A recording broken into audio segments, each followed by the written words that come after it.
Assalamu alaikum wa rahmatullah wa barakatuh, brothers and sisters. Long time no see, long time no hear. This is your host, Muhammad Abu Shuaib from the UK, and we've got a very interesting show to unpack today. And I'm really glad and honored to be joined with two panelists, one based in the US, and of course, Brother Yusuf, based in South Africa. And it's been an amazing partnership. Myself and Brother Yusuf also has got a YouTube channel called the South African Debate Initiative, and he's got some fantastic content on his YouTube channel. So please go and like, share, and subscribe. And of course, in the middle, we've got our sister Amer, all the way from the US, and this will be a very fascinating show. And we want to have good interaction in the chat, and possible we'll have some people coming on to ask questions if you are confident and willing to share your thoughts. But the main thing is the link will be posted, and of course you need to have your camera on at all times. We do not want any nut jobs coming on and disrupting the show due to copyrights and other negative contributions. But that's me. So I'm gonna really focus on 2 points. First of all, we're going to talk about, of course, the Epstein files, and of course, the connection with Mossad. And now we're hearing that they're trying to put Russia into the kettle also, or the pot, and mix it to try to distract or confuse people that if Epstein was actually a Mossad spy or working for the Russian government. So with that, inshallah, we'll be touching on the aspects of ICE. And of course, Sister Umair is in the middle, and hopefully coming from the US, we're going to be unpacking that also. So please like, share, and subscribe to my YouTube channel. It's COVFF. And of course, Brother Yusuf's channel, the South African Debate Initiative. So first of all, I'd like to welcome Brother Yusuf. Assalamu alaikum wa rahmatullahi wa barakatuh, Habibi. Wa alaikum salam wa rahmatullahi wa barakatuh. It's good to be back always, and hopefully we have a good discussion this afternoon. We'll see how it goes. Okay, of course, our sister in the middle, Amer. Assalamu alaikum. How are you doing? You're just muted. You're muted. Oh, I'm sorry. Wa alaikum assalam wa rahmatullahi wa barakatuh. I'm doing well, thank you. Good to hear. Good to see you. So yeah, Brother Yusuf, let's unpack this aspect of the Epstein files, and it's rampant here in the UK now. Even the government here, the Labour Party, are really clutching at straws now because they've realised this particular person by Mandelson, who's been, him and his boyfriend or his husband, have been receiving, backhanders, as we say here in the UK. Sure. And now this is really hitting Keir Starmer, who is the Labour Party Prime Minister. And of course, the whole government now are really desperate now to figure out who's named or who is mentioned in these emails. Don't think the Conservative Party is not kind of like involved. One thing that is quite fascinating in the UK, a lot of the politicians are either married to somebody from Israel, or a spouse that is Israeli, or connected with that. And are they moles, as we say here in the UK? Are they secret moles who have been put into partnership or put into bed with these type of politicians? So there's going to be a very big ditch to kind of like dig to put so many people in it. But like I said, the aspects of the Labour Party now, and people are calling for Keir Starmer to resign, because this particular individual, Mandelson, was well known even 10, 15 years ago to be a person who is prone to take, contributions or backhanders or whatever, table money under the table and so forth. So, Brother Yusuf, have you come across this issue with the Labour Party here, especially in the UK? Yeah, no, sure. But let's just start off with what all these particular government officials and prime ministers, certainly your prime minister has compromised a lot of the parties, Peter Mandelson. Just to give a brief background, Epstein files are a collection of documents, millions of documents, images, videos, and emails, screenshots detailing criminal activities of a financier, an American financier, and a convicted pedophile by the name of Jeffrey Epstein. And essentially, it includes his social circle of public figures, celebrities, and so on. Now, Epstein himself was basically an American financier. He would finance projects, finance politicians. He essentially entered the banking and financial sector in the 70s. He worked for a Jewish company called Bear Stearns before starting his own firm. And what he then did was he cultivated an elitist social circle where he procured, close to 1,000 to 2,000 underage minor children, girls, teenagers, young women, who were then subjected to repeated rape and sexual violence by him and his associates. And he also provided fortune by he provided tax and estate services to basically various politicians and various celebrities. Now, the Epstein files are just the documents, and it's supposedly called Epstein Phase 1, which essentially lays the majority of content. By the way, most of the content that has been released in this 3 million files, the vast majority of the content that has been released has been redacted or has been blacked out. There's 3 million pages. The Department of Justice has stated that there are approximately 6 million pages that may qualify as files are required to be basically released, and that this would be the first in a staged process. Now, Epstein himself, he was already convicted. He was charged in 2006, and he was convicted and entered into what was called a plea bargain agreement in 2008. This essentially happened where, and his lawyer, by the way, was the notorious lawyer Alan Dershowitz, who basically helped this sex offender get this plea deal. And essentially, what was then happening is that he was indicted again. He was charged in 2019, and then apparently he died in prison without having been convicted. He was basically awaiting, the trial. Now, what happened as a result of this is that as a result of these convictions, it came out is that the Epstein files are essentially relating to documents collected as evidence in the criminal case against Epstein and his associates. And they include his contact book. They include his flight logs of his planes. They include some court documents that have basically been redacted. And what has basically been happening is that as a result of this exposure, a lot of prominent individuals within politics, within the United States administration, Trump, for example, has been mentioned the most number of times. You've got people like you mentioned, Peter Mandelson, but there are a number of prominent individuals that have been mentioned in the Epstein files. Now, to give you an example, I'll just basically share something because this is done, fairly decently. I just want to add something, the share screen here with you. Just give me a second.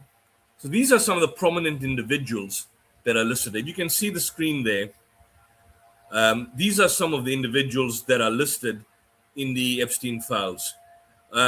Woody Allen, for example, he's a filmmaker and a producer.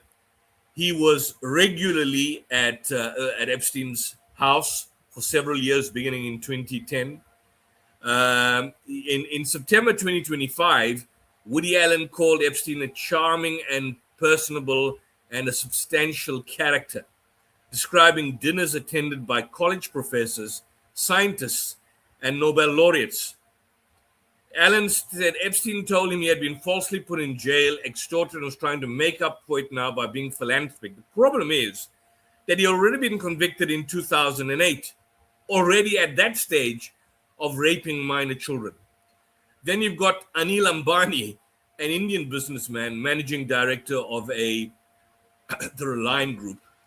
He was introduced to Epstein by this man here, Sultan Ahmed bin Sulayem, an Emirati businessman, the chairperson and chief executive officer of DP World and the chairman of Port Customs and Free Zone Corporation. And basically, according to messages, Ambani sought Epstein's advice on engaging with the White House on India, US, and Defense Corporation. So some of these individuals have been there, some of these individuals have not. Eva Anderson Dubin, a Swedish physician and former model. There was repeated visits. They continued to associate with him after he was jailed for soliciting child prostitution in 2008. You've got the Israeli-American author, Dan Ariely. There's an email from Ariely to Epstein, which he requests a name and email of a redhead, obviously a woman that had been introduced by him, Jose Maria Aznar, Peter Aptia, the Canadian-American, Joshua Bach, Steve Bannon. This guy here is a former American Trump man, media executive, political strategist, pundit, and former chief strategist of the White House. And Epstein often banned the use of his Paris apartment, Palm Beach house, and the two dined frequently all along. They dined quite regularly. And this was quite interesting. Former Israeli Prime Minister and back then Minister of Defense, Ehud Barak. And in a 2013 recording between Barak and Epstein encouraged Barak to look at working with Peter Thiel's company Palantir. I think that's a armaments company. Previously leaked emails from Barak's account show how Epstein leveraged his relationship with Barak to approach powerful figures like Thiel, a former director of an Israeli signals intelligence, and two people in Vladimir Putin's circle. Now, there's also an email where he tells Epstein that he's referring to, he tells Barak in reference to someone else whose name is blocked out, that person should not have any awareness that he's a Mossad agent. That's an email. And that's probably one of the strongest communications in terms of which Epstein basically confesses to being an agent. You've got Tom Barak, you've got former Deputy Minister of Economics in Russia, Leon Black. This is a chap, Ahmed bin Sulayman, the Emirati businessman. You've got another American businessman, Epstein. You've got Leon Boestein. You've got Richard Branson. Email between Branson suggests a familiar relationship built at least around the interest in women. The Virgin Group founder wrote, anytime you're in the area, would love to see, as long as you bring your harem. And he tried to justify this, that there are basically 3 adult women that were involved in this. Then, of course, you've got Flavio. Sergey Brin, this is the individual that was the founder, co-founded Google, what we use. The documents indicated, visited Epstein's private island and corresponded with Ghislaine Maxwell about attending dinners at Epstein's home. So Google, the founder of Google, Sergey Brin, the actual co-founder of Google, apparently visited the island numerous times. David Brooks, you've got the former director of the CIA, William Burns, meeting him. And there's a whole lot of individuals that are here. Deepak Chopra, basically the so-called New Age guru. In 2016, the author asked Epstein if he knew Trump's ex-wife Marla Maples. Epstein replied that he had lost $10,000 bet with Trump when Marla Maples became pregnant. And so there was some form of communication between them. And this is the most important one, the relationship between Clinton and Epstein. The documents frequent communications between Maxwell and Clinton staffers between 2001 and 2004. And that's a period during which the former president traveled on Epstein's plane at least 16 times. Much of the correspondence pertained to travel and dining logistics. In 2003, Maxwell asked Clinton staffer if the former president would like to attend a dinner. Some emails between Maxwell and Clinton office addresses were flirtatious. So he's actually flirting with Ghislaine Maxwell. In one message, Maxwell said that the recipient was hung like a horse, an apparent allusion to tabloid stories about 2002 about Clinton's association with New York socialite Lisa Bellsberg. A Clinton spokesman said that the former president did not send any of the emails and never emailed. The spokesman said that Clinton cut ties with Epstein before 2006 and did not know any of his charges, lies. An unredacted message shows Duke Band saying he had a shared BlackBerry account with Clinton. So it's quite clear there's a lot going. Bill Cosby. Now we know the story, unfortunately, of Cosby. Cosby, for a lot of us, I mean, growing up, you remember the Cosby Show. He was someone that was viewed as a family man. But, you know, as we discovered later, he was convicted of sexual assault, of raping many women, sadly. And, you know, it's just unfortunate that some people, you wished it was never the case, because Bill Cosby was such a likable person, such a likable character. But unfortunately, those that are likable are those that essentially end up doing the negative stuff. So Epstein closely followed Cosby. Between 2017 and 2018, Epstein unsuccessfully pursued purchasing Cosby's home, but they clearly corresponded between each other. I didn't know this. David Copperfield. Copperfield was someone, the magician. You remember David Copperfield? Phone message pad seized by the police showed the illusionist left messages for Epstein 16 times. I mean, Mohammed, we know each other for now more than 3 years. Where have I ever become desperate to contact you, even when I wanted to do a program? 16 times. It's important. Just call to say hello. It's a jackpot. And a partially redacted email in the file described Copperfield as Epstein's favorite cohort and said that tickets with backstage passes were frequent gift Epstein gave to girls. So it's clearly something was going on. And now he claims he was unaware. Dershowitz. This is Epstein's lawyer. This guy's a scumbag. Come on now. He's a notorious scumbag. He was his defender. He was a lawyer. And he's been questioned. Of course, I mean, there's nothing wrong defending Epstein. I defend, as a public defender, I defend people who are charged for rape, for murder, sexual assault of minors. That's not a problem. I defend them all the time, daily, as a job as a public defender. And Piers Morgan was questioning a lot of his guests when they questioned why is Dershowitz, what is the problem with defending someone? That's not the issue. The issue is, unlike Dershowitz, I don't socialize with accused. So, for example, if I've got child sex offenders or people who have been charged for raping minor children, I'm not going to be going on a weekend, going on a fishing expedition, going to play soccer with them, meeting up with them, having drinks, going to their house, visiting them. That's a situation. You see, he was his friend, he was his associate. So it was more than just a professional relationship that was in place between the two people. And so essentially, this is basically the story. And then, of course, you've got Sarah Ferguson. Well, I mean, the problem with Sarah Ferguson is her husband, Prince Andrew, was involved in a lot of these shenanigans. Bill Gates, and apparently Gates was at Epstein's house, received women, and apparently got a sexually transmitted disease as a result of his sexual shenanigans.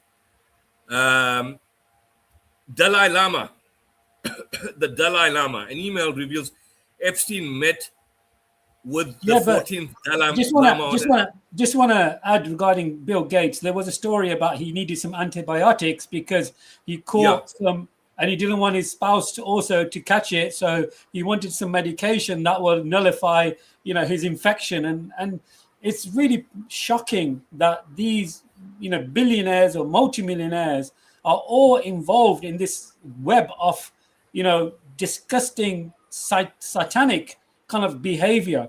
But the list is long, Brother Yusuf, and inshallah, hopefully yeah. we I can. just want to finish this list quickly. But I mean, this is sad. If this did happen, Stephen Hawking is the English theoretical physicist. I mean, a lot of these guys come from your country and the United States.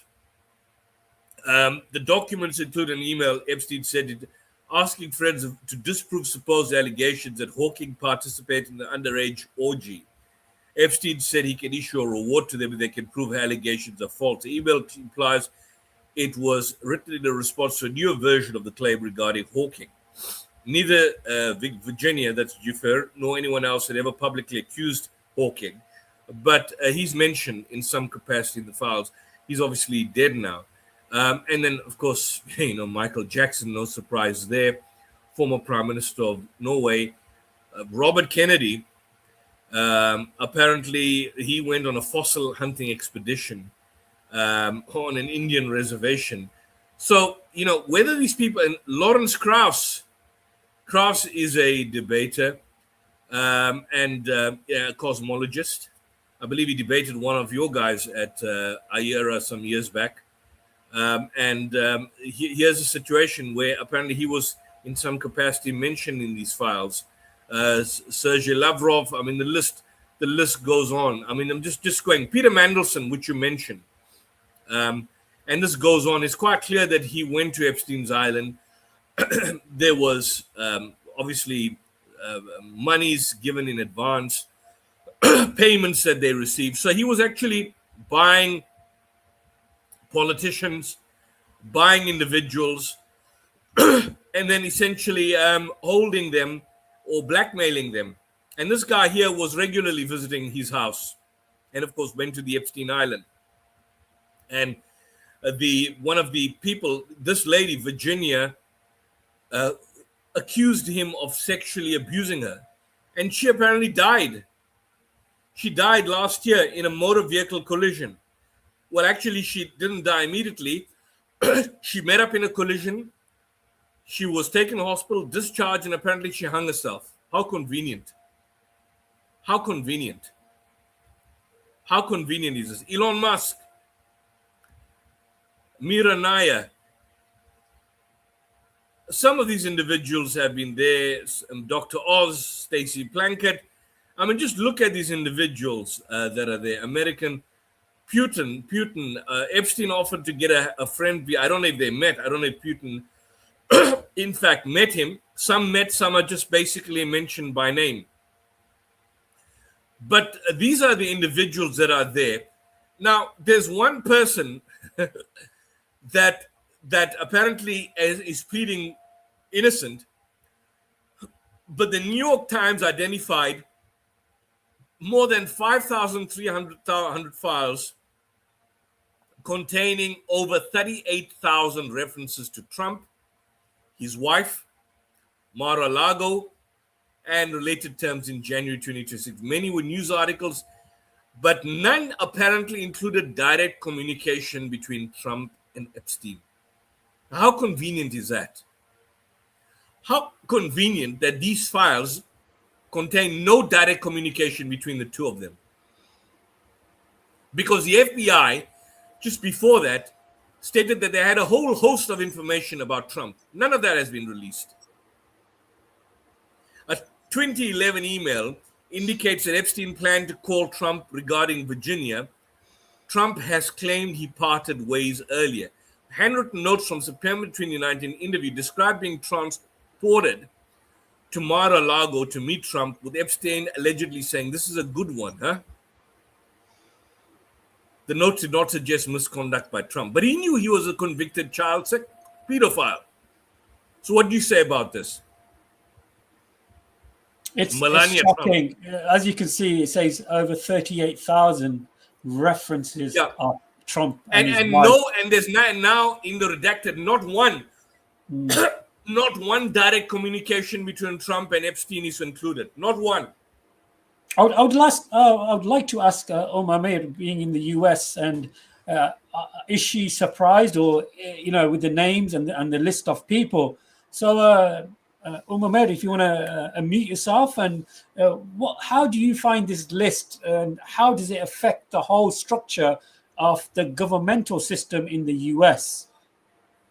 Okay, on a personal level, I'm not surprised about the names that I'm finding in there. You find a lot of people with an elite status, a lot of people who have some sort of power or money or corporate value in the United States that are on this list. It's not surprising to me. I know there are a lot of people that are a little bit surprised by it. I do know that there have been some polls that have come out that said that 60%, about 68% of Trump supporters are upset about what they're seeing in the Epstein files and whose names they're seeing in there. So there are the citizens, I will say, are have some concern, some great level of concern. But from a political or a legal aspect, there doesn't seem to be much coverage on the matter in the United States. They're kind of trying to, it feels like as if they're trying to brush it under the rug here. Yeah, we do see this a lot here in the UK, especially over the media and the news, that he seems to be like saying, look, come on, let's get over it now. Let's move on to another topic. And it is quite disgusting how some of the media are falling for it and not really reporting it as much. But I think they've got I think we call it like a re-election, is it, in November? Midterm elections. Sorry, can you say that again, please? Midterm elections. Okay, and what does that, for somebody in the UK, what does that kind of like, what does that mean, like, when it comes to the elections in November, and how can it impact his ratings or his position? Well, majority of, because we understand we have 3 branches of government in the United States. Majority of the branches are, the seats are held by what we call the red Republicans. So the midterm elections can kind of determine whether or not it's going to stay majority red or if it's going to shift to blue. And that could influence, future laws that are trying to be passed. So it is, I know there's been some comments of Trump, stating, unfortunately, like, oh, he wants to try to cancel the midterm elections, which has never really been done that I know of. But I don't think it will happen. I think, it's good. Things are it would take something very major to stop it. But that's, yeah. Like what? Like what? What could cause it to not happen? Because I can see something being planned, in his mind to say, look, how can I stop this coming up in November? So what scenarios can be used or situations that can negate, for this to happen in November? I think, I mean, I have very limited knowledge on that specific question, but I would assume that maybe some sort of major natural, just some type of disaster would have to happen or if he were to declare something like martial law, which I don't think will happen, even though there's been talks of, possible martial law in places like Minnesota.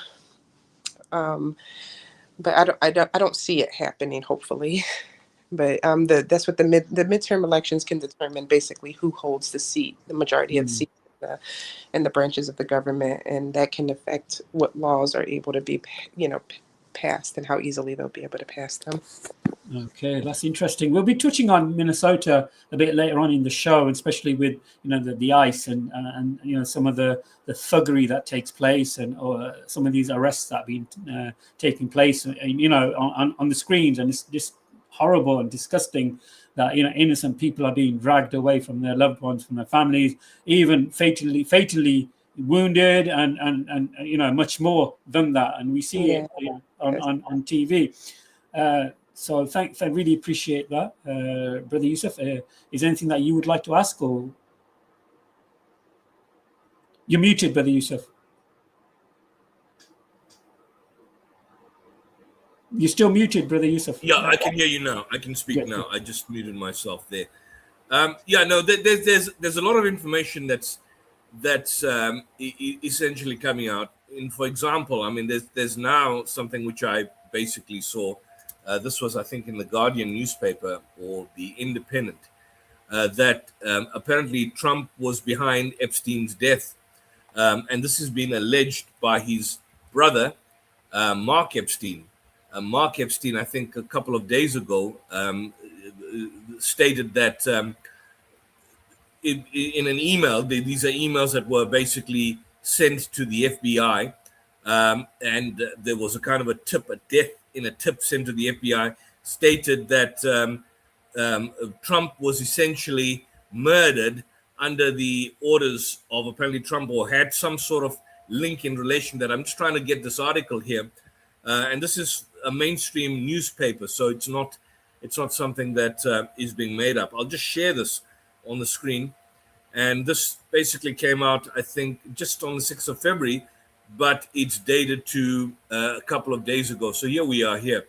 If you can just share the screen. Trump accused of role in Epstein's death in explosive emails sent to FBI, documents revealed. If you can basically see this on your screen here. And essentially, what the article is saying, as you can go further down below, that his brother, Jeffrey Epstein's brother, accused Donald Trump of being involved in the late convicted sex offender's death in a tip sent to the FBI, according to a bombshell revealed. Let me just close this off here so these go off completely. On 22nd February 2023, Mark Epstein submitted an online tip to the FBI's Natural Threats Operations Center, alleging that Epstein was murdered in his cell, as opposed to being committing suicide. The Independent confirmed a phone call marked that he had submitted the tip, which contained 2 spelling errors. The disgraced financier's brother included his personal contact information. Jeffrey Epstein was murdered in his jail cell. I have reason to believe he was killed because he was about to name names. I believe President, that was back then, Trump, authorized his murder. That's how it is there. In the reports, and this is what he sent to the FBI. This is Epstein's brother. In the report's additional information, he said, feel free to contact me, noting that his relationship or connection to Jeffrey Epstein is obvious. Epstein's brother told the Independent that neither the FBI nor any other law enforcement contacted him to follow or investigate his claims. He declined any further comment.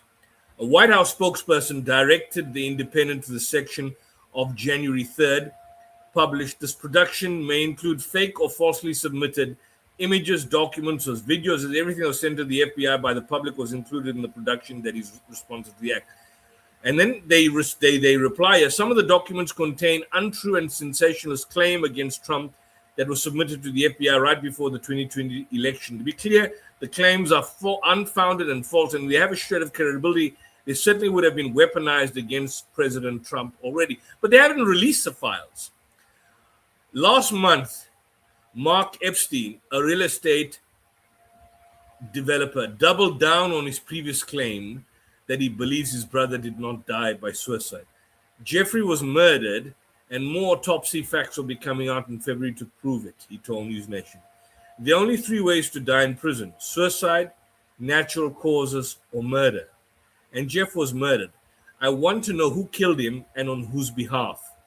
In 2025, BBC Newsnight and News Nation that his brother had dirt on powerful people, including during the 2016 election, when Jeffrey Epstein allegedly said revealing what he knew about the candidates could have effectively canceled the elections.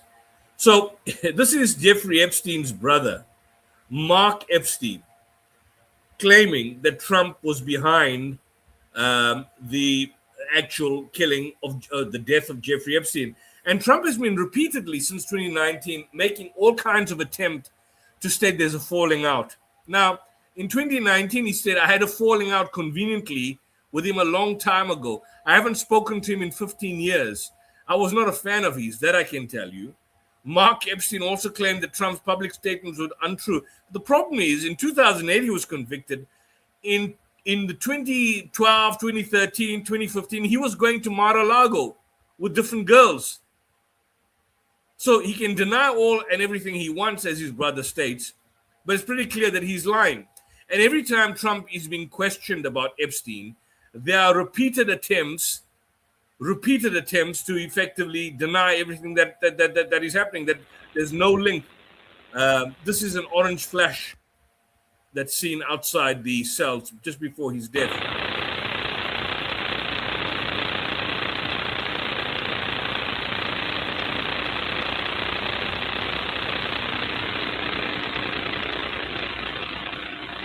What the flesh was, we don't know.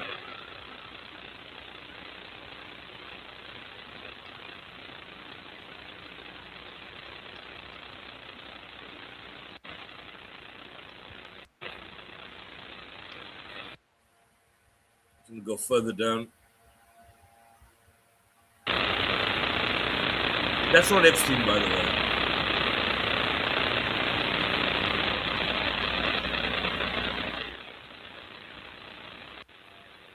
Somewhere you'd see a flash.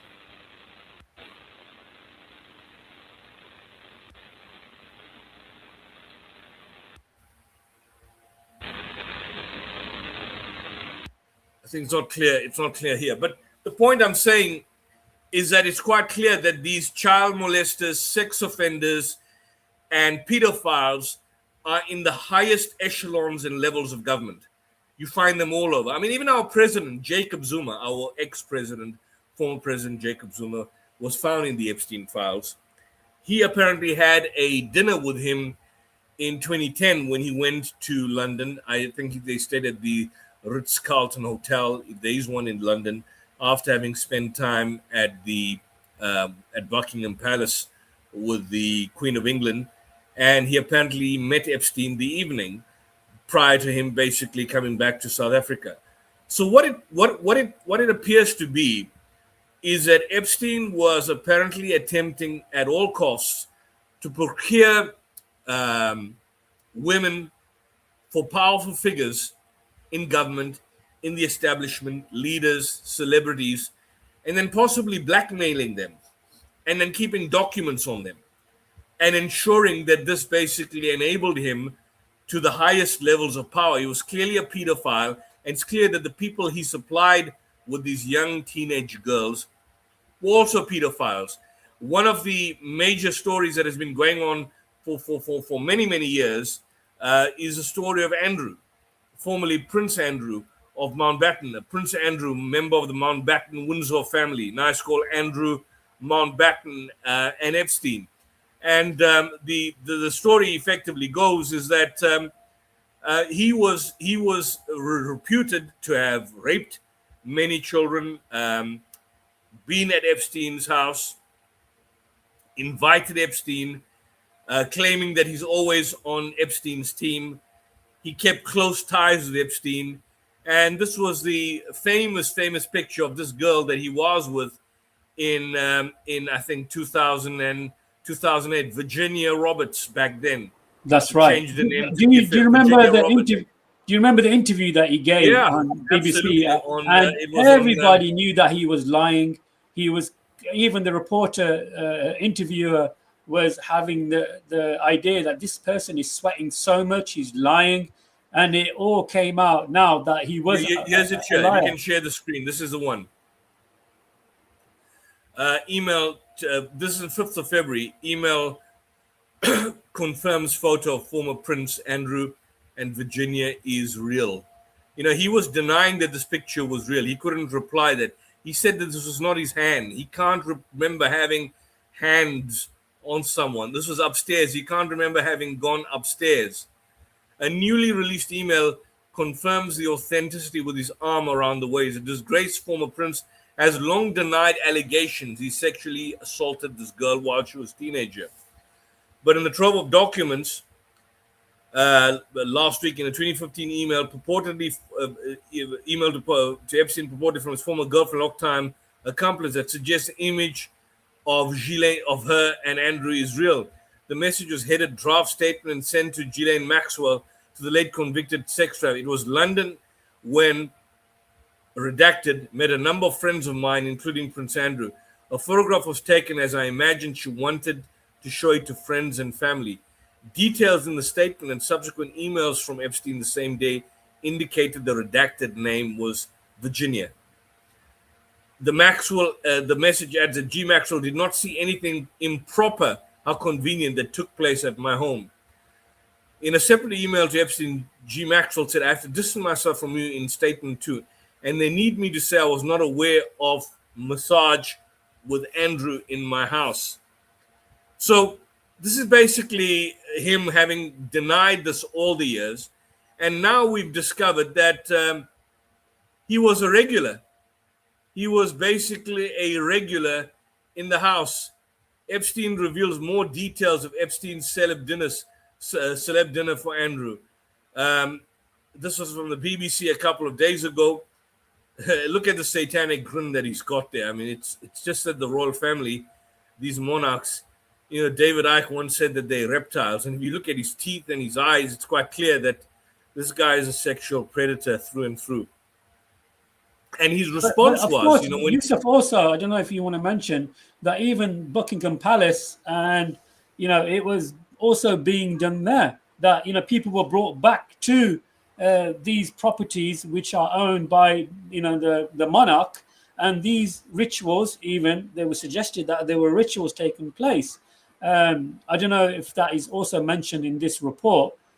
So, you know, the UK right now is the majority of the population are in uproar that, you know, we are paying for the upkeep of these monarchs, and they are using these locations as brothels or, you know, a satanic rituals. So I don't know if that also absolutely. mentioned. I mean, do you remember the time that he was questioned in that Newsnight interview as to why he went to visit Epstein? And his response was that he went to say a final farewell. Now, why would you go and say a final farewell to a convicted pedophile? Why would you do that? And now the emails confirm that his visit was not a somber goodbye.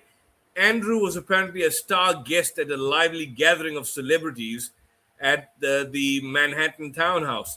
And instead of cutting off ties, Andrew was in touch later that month to give season's greetings to US family. Looking forward to joining you all again. So if he's going to say goodbye, which is what he told the Newsnight, I forget the lady's name who had interviewed him. Why does he have an email here? There's an email which he says that I look forward to seeing you all over again soon. So it's clearly he went on a visit. It wasn't basically it wasn't just a goodbye. And that was at the time after Epstein had served a sentence for procuring a child for prostitution. Would you associate with someone who's been involved in child prostitution? Absolutely not. So why would this individual, among the guests were Woody Allen, George Stephanopoulos, Chelsea Handler, and Charlie Rose. Charlie Rose also had allegations of sexual harassment leveled against him. These are major media presenters in the United States. And so now, of course, people are playing it down in relation to what transpired. Woody Allen tragically was there. He was there. I'm always on your team. This is basically where a file suggests that Andrew was a man. There was a man in the palace for Jeffrey Epstein. File suggests David Stern was Jeffrey Epstein's man in the palace, passing messages to the former prince until 2019, when he was in prison and eventually died. Jeffrey Epstein wanted his 26-year-old Belarusian girlfriend and a friend to have a good time in London, and he knew just who to ask. Prince Andrew. Prince Andrew. The email's recipient was David Stern, the director of Andrew Mountbatten, whose registered office lay within Buckingham Palace. Brother So Yusuf, at this time, I know we've named so many people on on this list here, and the audience are still kind of like grasping on to some of these major figures and individuals who possibly played a huge part in our lives. Woody Allen and so forth in the movies, and you got Copperfield, in doing magic and all this kind of satanic rituals. We haven't really gone back to the source of who was Epstein, who was he funded by, and this is what I see the media not really talking about. Who was he actually working for? it's quite clear who Epstein was working for. It is quite clear. And the word strikes you directly in the face. And we've been dealing with this for more than 2 years now. Epstein was clearly Israel's man. Epstein was working for Israel. He had links for Israel. He became an Israeli spy. The ties to former Prime Minister Barak prove Epstein worked for Israel. And the issue which we have here is why the media is not touching Jeffrey Epstein's clear connection to Israel. That's what they're not discussing. They're discussing everything else. So Mahdi Hassan, for example, on Zateo, did Prem Takar, who's a journalist who obviously is is in many of these White House briefings in the past, used to be present. He was now kicked out from the White House for asking too many questions, Prem Takar. But he wrote an interesting article that is the kind of elephant in the room, and that's here. That's here, Mohammed. Just share the screen. Why is the media not touching Jeffrey Epstein's clear connection to Israel? They're instead focusing on the possibility that Epstein was a Russian asset, which is rubbish.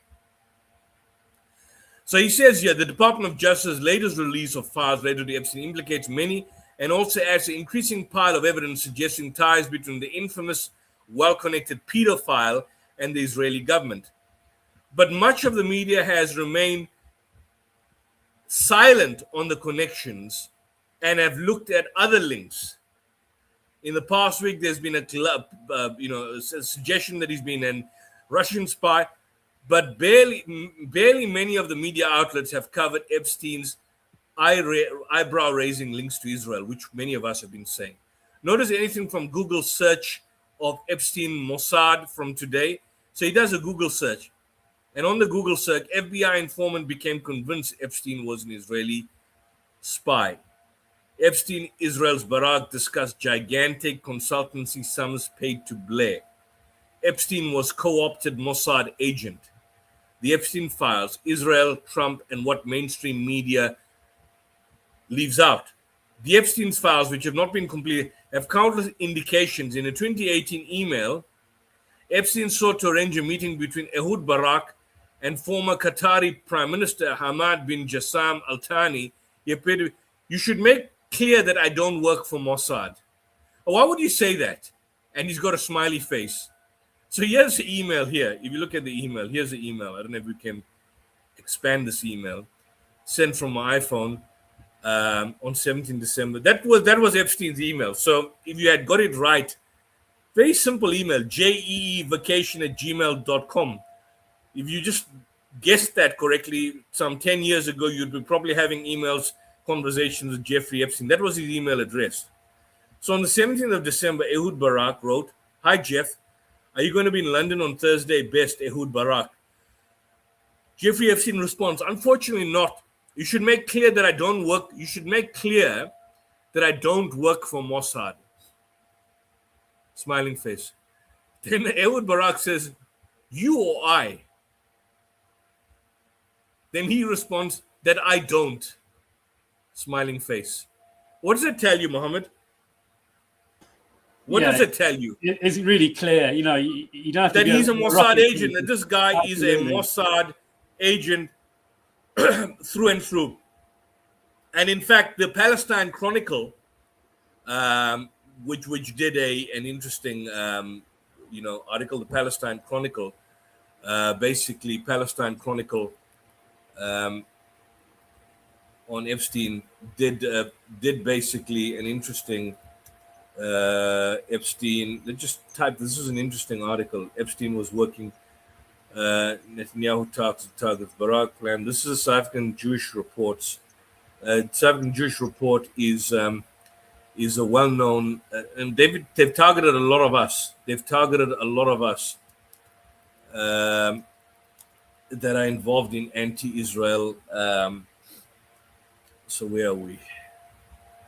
There's one there. Go Palestine Chronicle.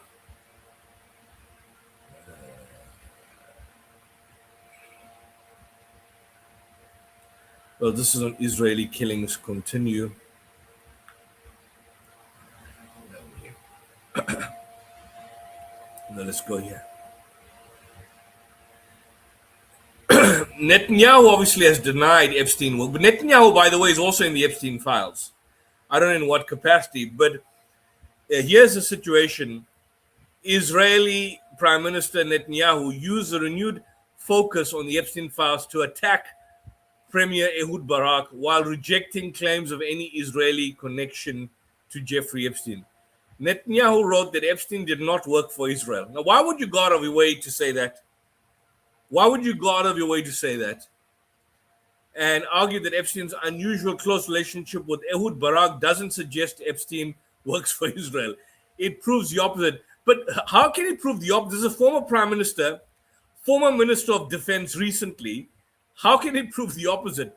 Netanyahu's posting escalated into a broad political indictment. He said Barak was stuck on his election loss from over 2 decades ago, and for years obsessively attempted to undermine Israeli democracy by working with the anti-Zionist radical left. But Barak was a Zionist through and through. Israeli and international coverage has again highlighted Barak's documented proximity to Epstein, including repeated meetings years after Epstein's conviction and widely circulated photographs of Barak entering Epstein's Manhattan residence. The latest Justice Department disclosures, part of an ongoing, have continued to list high-profile names in that particular universe. What gets lost when Netanyahu says it proves the opposite? Netanyahu's core claim is not simply that there is no evidence in these files, an argument that Israeli. His stronger move is rhetorical. He argues that Epstein's closeness to Barak is itself proof that Epstein works for Israel. That leap does not follow from the public record. Even if no intelligence link is established, the disclosures surrounding reports showing Epstein repeatedly intersecting with Israeli political life and with Israel-aligned Western influence networks means that the issue cannot credibly be reduced to a single rival's relationship as decisive exoneration.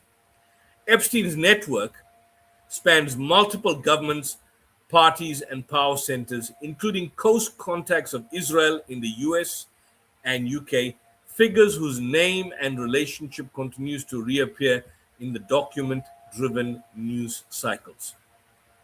Separate document disclosures linked to the same wave have amplified scrutiny of Tony Blair's after an audio surfaced in which Epstein and Barak discuss what they describe as gigantic consultancy sums connected to Blair. So they were paying Tony Blair.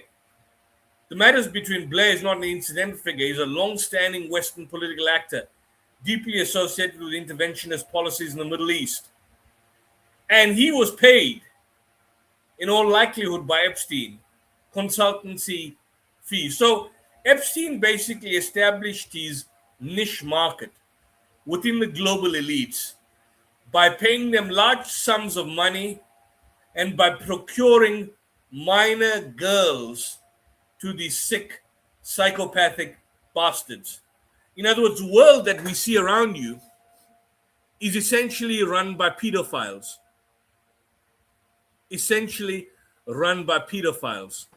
I just want to mention also, Brother Yusuf, here in the UK, we had this particular individual by the name of Tommy Robinson, who went around the UK trying to highlight, the grooming gangs here and so forth. And he even traveled to Israel to get their support, some funding, or to, make links. And now he's nowhere to be seen, because now how is he going to speak out regarding the Epstein files, which are all involved in this type of human trafficking and also the aspects of pedophilia. So no, he's nowhere to be seen now. So even you got people calling him out, like Mohammed Hijab, Ali Dawa, Zeshan from Smile to Jannah. All these people, all these brothers are calling him out, saying, "Where are you now? How come you're not speaking up about this?" And also, I wanted to touch on APAC. So I want to ask the sister Amer. We here in the West, especially on about Europe, we see how big the lobby or the APAC funding is in the governmental system in the US. How has that impacted the policies? Now, for example, we were told if you criticize Israel or you say you're anti-Semitic, you are, somebody who is promoting hatred towards the Israeli or the Jewish communities in the US. How has that affected the role of the media and also the governmental system about APAC and how it's been funding the government? Umar, would you like to share your thoughts on that? That'd be great. Okay, well, APAC, I can't stand it. But okay. So as far as the media goes, there is a huge bias in the United States as of right now. Like anything you say against APAC, anything you say against Israel, anything you say against, I don't want to say it, but the little hat people, they're cracking down on what's the right word I'm looking for? Sorry, I'm having a moment. They are becoming more strict about repercussions that things that people are facing when speaking out against it. For example, people are losing their jobs. People are, some people are even, it's gone to the extent of becoming labeled domestic teas or domestic terrorists based on certain views that they choose to speak out against in the U.S. And it's becoming more and more apparent. I hate to say this and it sounds kind of bad, but I feel like it starts to get really bad when you notice that white people are becoming affected by it and being punished for it. And now we're seeing that it's not just black and brown people. As far as the media goes, the media is 100% biased. You can't trust anything on any mainstream media here in the United States. A lot of the younger generation, fortunately, are no longer looking to Fox News or CNN or these other outlets because they're all supporters of what's going on in one way or another, or they're supporting in a way where they're not speaking against it, or they are propagandizing things, and they're trying to push a certain narrative into our society. Yeah, if that makes any Okay. sense. Do you see like a wave of change, even looking at the situation what's happening in Palestine, in Gaza? Do you think the American, even though the media, I can understand they're not really like supporting or reporting as much, but do you think there's a bit of the tide is slightly turning to kind of like, instead of promoting Israel, now actually pointing fingers at Israel because how they have continued this genocide for nearly over 2 years now? Is there a tide, do you think? Definitely, especially in the younger generation. I would say the millennials for sure, the Gen Zs. There is definitely a large number of support against what's the Israeli government and APAC and what's going on in the Middle East and other areas of the world with the United States government. But as much as we see a shift in the way people's ideological views go, we are seeing an increase in shift of propaganda to try to reel people back in. So there's poor reports coming out of, massive funding to try to, I guess, reprogram, quote unquote, the way the citizens are kind of turning to try to reel them back in a little bit. And we see a lot of this by, again, censoring what people are saying, cracking down and becoming more strict on punishing people for going out and protesting, lack of coverage of people protesting against certain things. Like if they will not cover somebody, the crowds of people who were protesting against what's going on in Israel and with APAC and all these other things. Another thing that I've noticed and that a lot of other people have noticed is we're getting a lot more commercialized propaganda to try to, again, like I said, redirect the way people are thinking.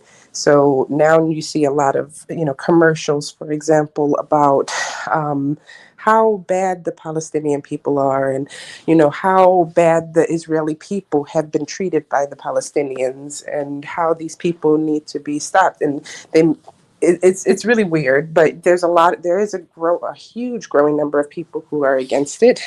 But as much as we see that, there's the government is definitely trying to counter that in a few different ways. Yeah, that is very fascinating. Also, the aspects of social media and how particular foreign governments are buying out media, social media platforms. Is that affecting also the contribution of the truth being shared with the younger generation? Of course, you said the T word. Of course, on YouTube, they're a bit more lenient now. You can't say the term terrorist or unaliving or killing. And we know on TikTok, there's certain phrases you can't use. Otherwise, you're going to get a restriction. Yes. So yeah. Well, I have some social media platforms and, some that were recently bought out by, the US. And there is a huge difference. I'm going to tell you before, on my FYP, every time I open it up, I would see a video in support of the Palestinian cause. I promise you, ever since it's bought out, I have not gotten not one video of, on my FYP when just scrolling of anything in support of the Palestinian cause. The only time I see it now is if I actively search it. So, yeah, there's definitely censorization happening. Okay, I really appreciate your input. I really do. Jazakumullah khair. Brother Yusuf, I know I'm looking at the time also. It's just gone 1 hour. Time goes so quick when you're having fun. Would we like to touch on the aspects of ICE and, the impact they having on the citizens of the US? And Ahmed, feel free to, talk as much as you like and freely about the situation when it comes to ICE and, the immigration laws that are taking place all over the US. And Minnesota is being highlighted because of the shootings. We got people who are American citizens who are being shot dead for no apparent reason. And how of an impact has that had across the US or an area where you live? Have you seen anything like that or similar to those type of interactions with ICE agents and members of the public? So it's actually interesting you bring that up. I live in what they call the Deep South. I have seen ICE trucks driving around, and I recently read a report about 68 children that were taken into custody by ICE agents in my state alone. It's very much racially motivated.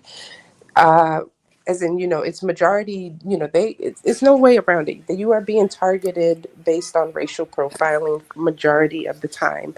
I think that white people have gotten caught in the crossfires of it, which is, causing a little bit more people to wake up and say, okay, this is really, getting a little out of hand.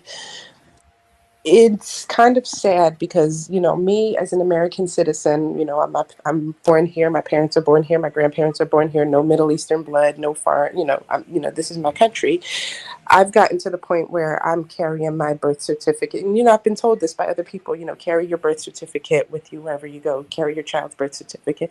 But they're even saying sometimes they're taking people in, American citizens with birth certificates that I've heard, that are still being detained. They have released them, but the fact that they even showed them their birth certificate and are being detained for a little while is problematic. And I've been hearing about, checkpoints, and when in history do we remember when somebody would randomly choose people based on what they look like and ask them to show their ID to prove what they are?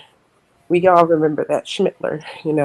Well, even recent, because Brother Yusuf is from South Africa, and of course they had the apartheid there, Yes. and I'm sure that was, just as bad. So, Brother Yusuf, I can see the similar kind of like mirror effects of, apartheid and what's happening right now in America, with the ICE agents and stuff. They're all masked up. They're like thugs, they're like gang members, and you see slowly them pushing the boundaries. Whereas, fair enough, you detain somebody, you might rough them up a bit. Now, people are civilians and members of the population are being shot dead, and people are live streaming this, and it doesn't seem to deter these thugs and these these ICE agents from stopping to what they are acting out. So yeah, how do you feel being from South Africa, experiencing or being involved in the apartheid, and can you see a similar kind of like move when it comes to the US and the ICE agents? Look, I mean, I just came in now because my laptop was strangely heating up.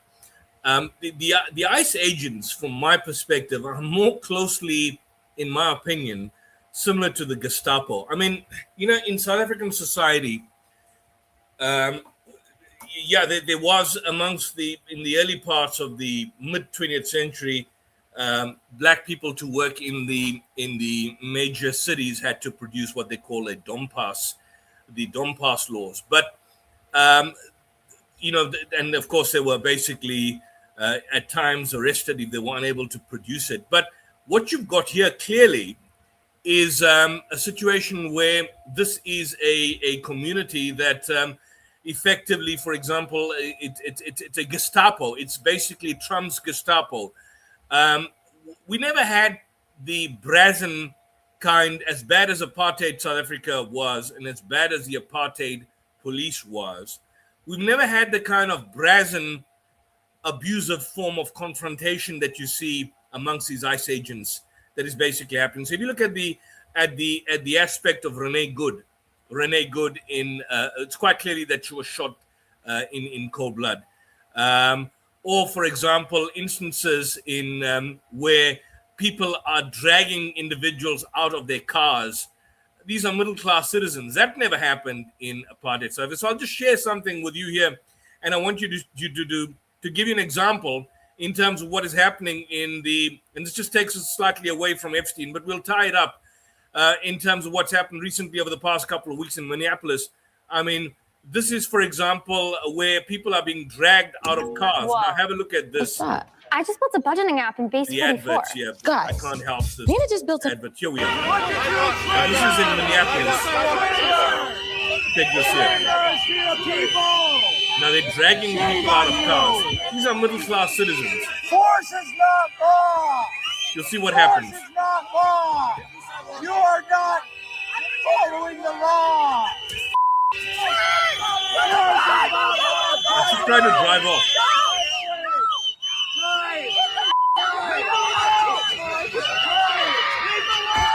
And there's a child in the back. And you see the whistling and the drums because of this is how they drag. This is a lady. This is a lady.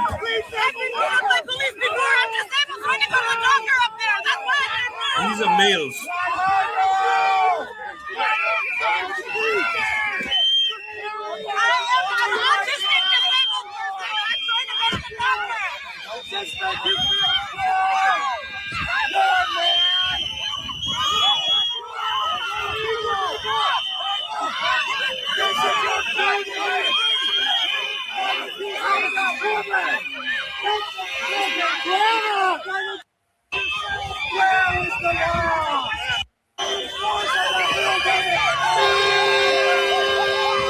So look how they pick her up.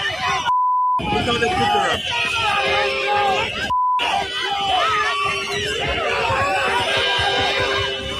Four masked men, Gestapo.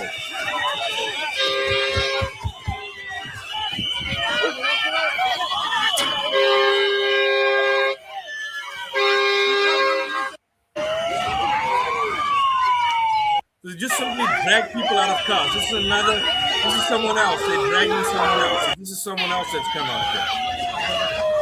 Now they got someone else that's dragging out of the car. They're just dragging people out of vehicles.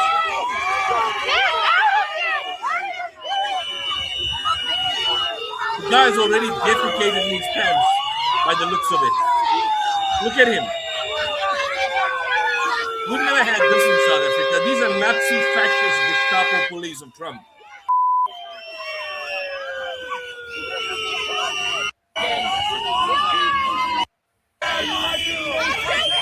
And again, you know, the legs on the neck. The legs on the neck. On the carotid artery. The other card.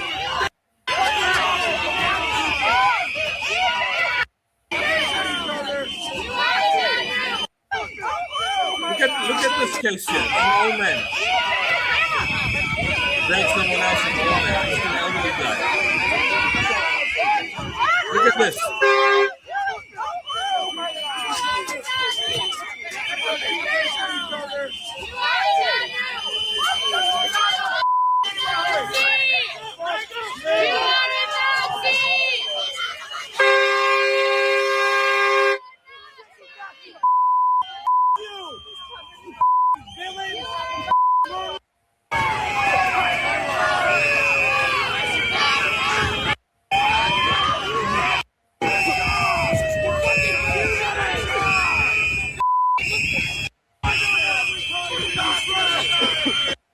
So I mean, it's essentially, you know, I just want to highlight this comment, Brother Yusuf, and I'd love to get some feedback from yourself and but before I show you, look at I this. can give my customers more ways to pay. Go ahead, Mohammed. I just wanted to show you. This was an amusing situation where this guy taunts. He's just playing around, fooling around with it. It's quite amusing. And he goes in front of them and says he's not a US citizen. Now watch this.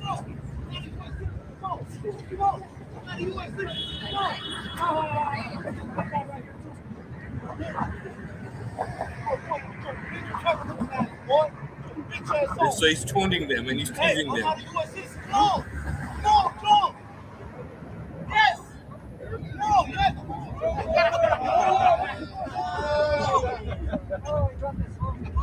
So he picks his phone up, and now they.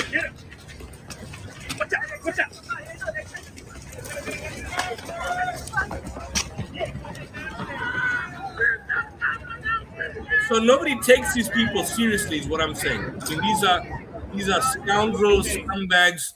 Nobody takes ICE seriously. And, you know, our good friend Mamdani has signed an executive order on sanctuary laws in New York City calling for a total abolition of ICE completely.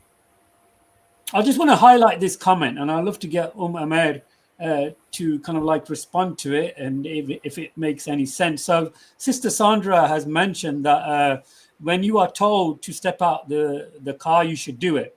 Listen, I saw the comment and I literally was about to type something, because I'm going to tell you right now, I'm an American. If I've gotten pulled over many times. If somebody tells me get out the car, my first reaction is to question why. I'm not going to just, oh yeah, let me get out the car, you know, because I definitely did something. No, you need to tell me why you got out the car.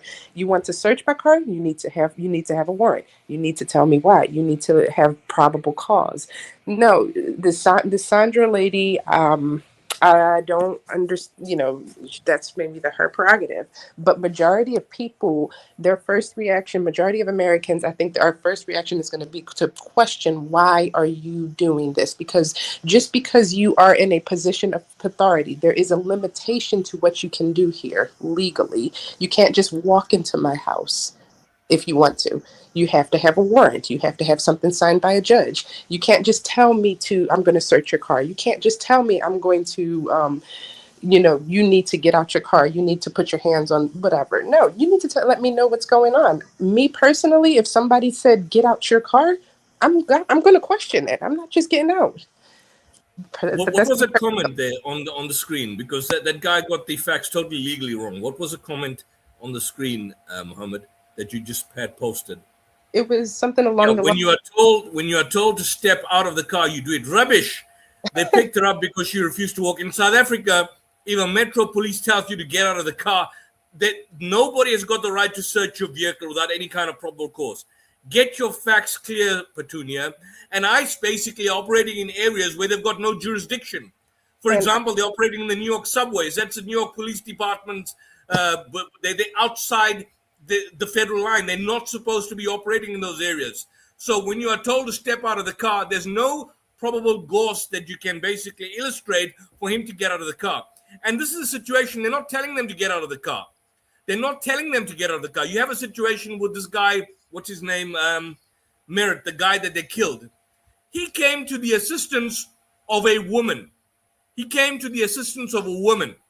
And what then subsequently happened is that when he assisted her, when he basically tried to get her down, they pounced on him. They removed the firearm from him. They shot him 9 times. These bastard agents shot the man 9 times. You're going beyond the realms of self-defense. There's no self-defense there. What was the justification for the scumbag Gestapo police of Trump murdering someone in cold blood? As much as your sick Western propaganda can want to justify it, and by the way, even CNN and NBC and PBS are speaking out against it. It's only rag stations like Fox News and other scoundrel networks that are basically coming up with this kind of garbage, making kinds of justification that they were acting in self-defense. When you remove the firearm from someone's hand, he's no longer a danger. But in any event, in terms of your laws, not South African laws, your laws, doesn't the Second Amendment allow you to own firearms in your country? Doesn't it allow you to basically bear arms? Is there any ruling which states you can't, if you're a licensed firearm holder, you can't walk in any particular area? So what was the justification for murdering him? What was the justification for murdering the lady? Because it's quite clear that she was trying to escape and he shot her through the windscreen. He moved out of the way of the vehicle.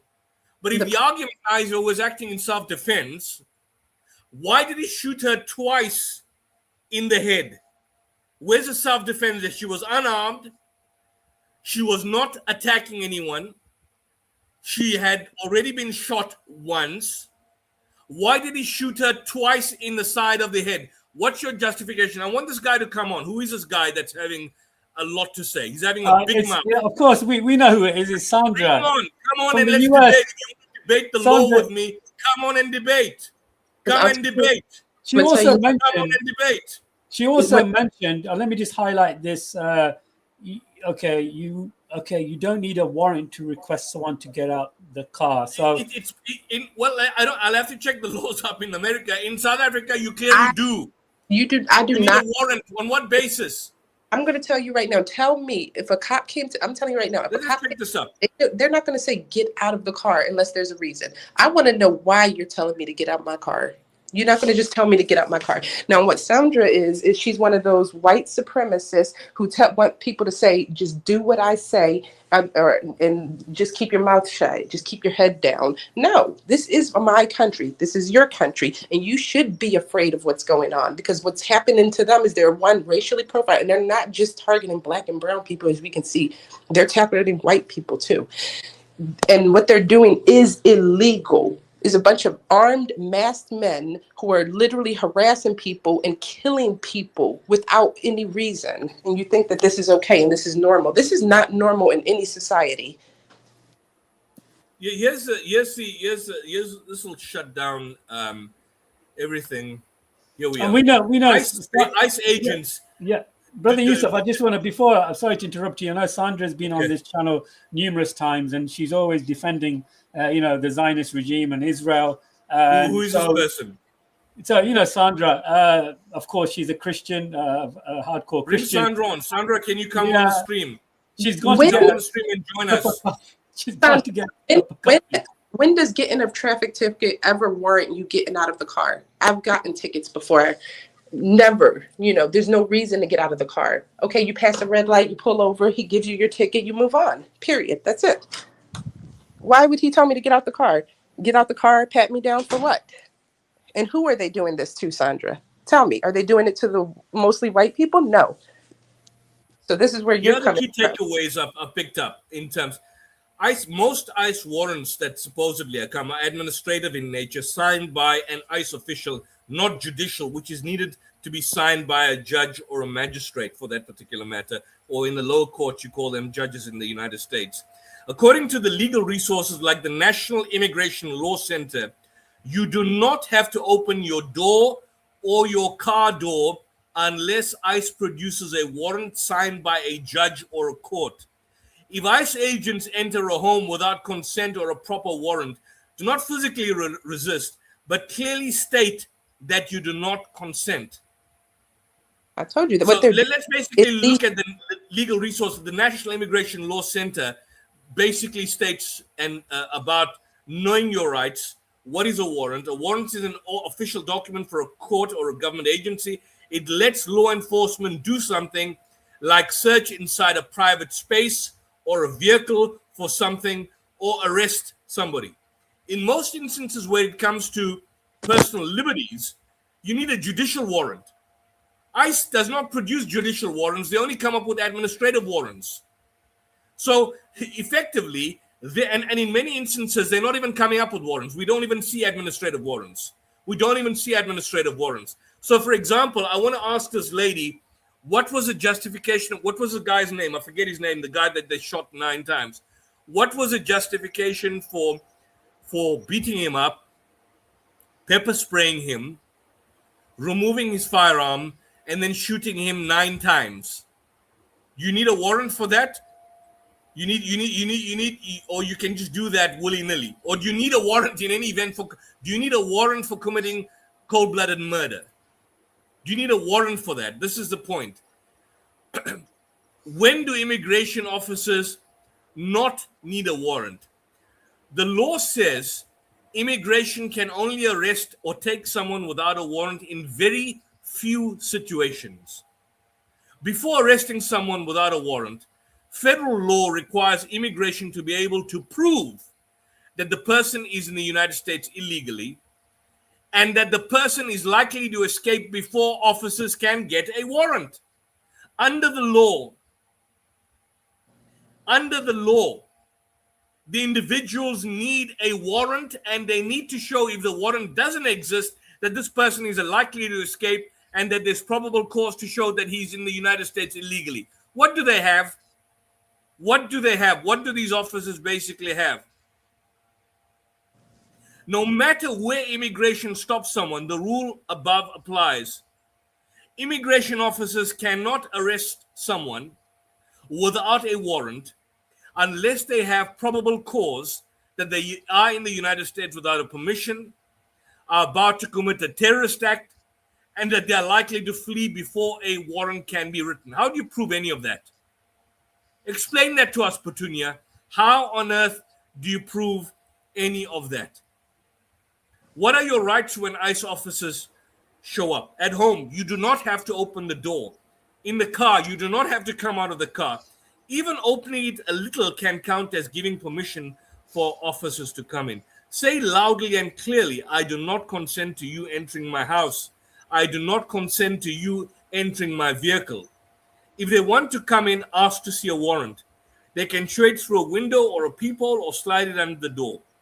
If it's not a judicial warrant, they can't enter without your permission. Okay, if they have a warrant that allows them to enter, use your right to remain silent. Backstage now. Sandra's backstage, so we're gonna come in, Sandra. Come in, Sandra, and talk to us, because this is a law, and you're attempting to find justification for cold-blooded murder. That's what I want to. No, firstly, not. No, that's what you've done.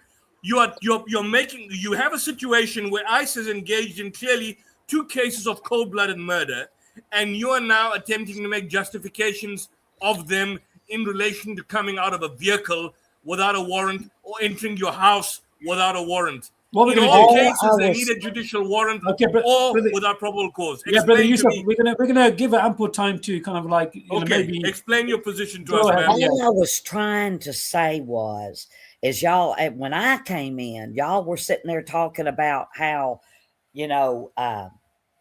that they were dragging her and picking her up and all this kind of stuff. But these protesters, they do it all the time when they are like when they're about to be detained or arrested or whatever. They like to lay on the ground and be picked up. They refuse to walk. So what do? They pick them up, load them in the car. They do it all the time. I mean, what are they supposed to do? Just leave her laying there on the ground? Well, first of all, they shouldn't have been. The majority of the time, they're picking people up and picking people out. They shouldn't be picking people up or picking them out to begin with. I'm going to start there. They are. I don't understand what you mean by that. When there's a situation going on and the officers are there to take care of it, there are a few rules that you have to follow, or it's called resisting. Well, yeah, they're resisting illegal detainment. They are illegally detaining people and picking people out. Can you tell me how it's illegal to detain them? Excuse me? Can you tell me how it's illegal to detain someone for questioning? How You can't detain. Sorry, I don't want to interrupt you answering her properly. But let me just cut to the chase, ma'am. You cannot detain someone illegally for questioning without probable cause. That's a rule in any part of the world. Yeah, that is a rule in any part of the world unless the United States is operating under Gestapo. No. I understand probable cause. You've got the scumbag called Trump running a Nazi. Okay, I want to show you something. I'm going to share the screen. This is a lady before she's getting shot, Renee Good. Mama, can you just put this on the screen here? This is just before she was shot dead. I saw this from every and the angle. reason I'm coming out harsh is because you're justifying cold-blooded murder. So here's the situation. I did not this do is that. Lady Renee Good. You weren't even talking about this situation when I came in. I want you to look at this. Have a look at this. Get out of the car. Get out of the car. Right. So passing by. we have seen that video. Passing by. We don't know where twice the in the video head. came How from. do I you mean, this is from a cell phone. How do you justify that? This is We've got to be fair. Let's get it clear. Let me just show you this. I want you to comment. Here's a clear. Here is the image. We've got to be fair. Here's the image. Here's the image. Here's the image. Here's the image. What image? Now he shot her twice. He shot her twice in the head. Was he liable? Was he wrong to shoot her? Or was he not wrong to shoot her? Did you watch the video from start to finish? Sorry, you're muffled. I can't hear you clearly, and there's a lot of sound here. I want you to address the situation of Renee Good. Can you address that? I'm trying to. Did you watch the video from start to finish from every angle of what was taking place? Yes. Yes, I did. Did you see that cop had milliseconds to make a decision, and the car ended up hitting him? You know that he did get hit by it. First of all, cops are hit him in the leg. You are lying because the it hit him in the leg. Let me answer the question. There's 2 points you're making. The first point is that she attempted to drive off, right? Okay. When she attempted to drive off, he shot her in the windscreen. Then he was at a situation where he was next to her driver's window, and he shot her twice in the head. Is that self-defense according to you? I'm going to say something first off. Okay, because I watched it from every angle, and then I went a little further, and I said, okay, well, let me see how cops are trained. They are not trained to step in front of a vehicle and then say, oh, this vehicle is a weapon, so let me shoot somebody. That is what happened. He didn't intentionally step in front of the car. He was there already. How did he intentionally attempt to kill him? Front of a car? He intentionally walked in front of a car. Nobody transported him there. Nobody pushed him there. He happened to be standing in that spot. He just happened to walk in front of her vehicle because he wasn't. I never saw an image of him placing himself in front of the car. But how did he get in front of the vehicle? Because that's just where he happened to be standing. He placed himself in front of the vehicle. He just happened to appear there out of thin air. How did he come there? Guys, look. I'm trying not to complicate this. I'm trying to make it simple. I'm making it simple. No, but you're not making it simple. The gas. He had milliseconds to decide what Explain to do. to me. Okay, let's He assume. didn't have Let's assume, time to let's think. assume I give you that. Let's It was assume I either give you that he me walked in. or the guard. What was the justification for shooting her in the head by the side window? Explain that. Is that self-defense? I'll in have terms to of look at any that legal again. system? Before I make Sorry? a comment on that, I'll have to But look if you- at it again. but Do if you you- No, have there's any nothing to footage? look at. That's that. No, Do you no. have Now any you're running footage? away. Let me Now tell you are running away. I caught you No, out no, and you're running no. away. Show me the footage where I'm he's firing into the side window. I'm Do gonna you have Here's a it? picture. I'm gonna make this simple, okay, Petunia. Here's a picture. If I were to walk in front of your vehicle and then shoot you and then say you were using that vehicle as a weapon against me, do you think that is right? She punched the gas. If He I didn't know. walked For in all she knew, he was coming. She was coming for him. He Listen didn't have to time the to think. question. Listen to the question, because I know for a fact that that cops are taught not to place themselves in front of a vehicle. I know this because I did the research on it. So if I were to place myself in front of a vehicle and then point a gun at you and shoot you because I say that you were using the vehicle against me, do you think that is right? Show me the bullet holes in the sides of the window, not the front windshield. Oh, Show that me the evidence. Here's That a chair. Here's a chair. I'll show it to you here. Here's a chair. I'm gonna share this with this lady. Here's a chair. This is a slow. This is a slow. There's you there. Can you see that? All right, let me look. Can you see that? Can you see that window? He's shooting her there as she's driving off. He shoots her. Can you see Wait that? a minute. That's not the same guy. If you'll notice, the guy in the front is the one And that he was shoots shooting, her. But look at not, it slow. Look not at the it guy slow on the motion. side. He shoots her. Look at it there. Agent, so to do that, Look at it there. Yeah, He through shoots her her front twice. windshield. An attorney, but first, Not the That's side. He was shot in the front windshield once, and twice in the There side wasn't a single mirror, in the bullet side hole window. in the side of the In window. the side not window, one. he was shot. Side window, she was shot twice. Now, my question is, if you are saying Show me that the he was bullet holes in justified that in side shooting her window. the front window, if you are saying he was justified in shooting her from the front as she was driving into him, what was his My justification? father for was a shooting her in the detective, head and I twice? was trained to ask questions. Get the details. No, you're justifying mass murder. Okay, my other question to you is, since you can't explain and running away from that, what's the justification of shooting Alex Pretty 9 times? Now that I have no idea because I haven't even seen footage. No, of you it. see, when So you I can't can't answer say. a question, you have no I idea. can't make a But comment. when you can't answer a question, you have no idea. But when you slightly come across something that you believe is favorable to ICE, you then have an idea. So how is it you made up a determination That's just of nothing to self-defense me one on way or something the that other? you didn't know, but something which is clear-cut, cold-blooded murder, you say you've got no idea. I'm How just do you an explain the outsider duplicity and looking double in. standards? ICE means nothing to me one way or the other. Can I ask? No, it is because you came on this platform and attempted to justify essentially the killing of both Alex Pretty and Renee Good. I would like to ask Petunia a genuine question. Okay. Sure. Petunia, when it comes to these ICE agents profiling people, what do you think is a good legal criteria for profiling someone to ask them for their proof of citizenship? To ask them Got for no their answer. citizenship. Yes, because they are randomly asking people to prove that they are American citizens. What is a good This is what's actually happening. Yes, they are asking people to show your proof of citizenship. This is how American citizens have been arrested. So tell me, what is a good way of profiling for this?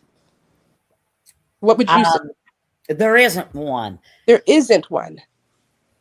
Okay, so then it shouldn't be happening, period. See, I'm as honest as I can possibly be, and I'm not a racist. I'm not a white supremacist or anything, whatever the freak that is. I'm not one of those Why are you people. defending white supremacists? I'm just a regular Couple old units? country girl. That's all I am. Okay, Why are yeah. you defending white supremacist Gestapo officers? Like, look at this. I want to show this, Mohammed. This is a video from various angles of Alex Brady. Just put this up. I want your comment, ma'am, on this.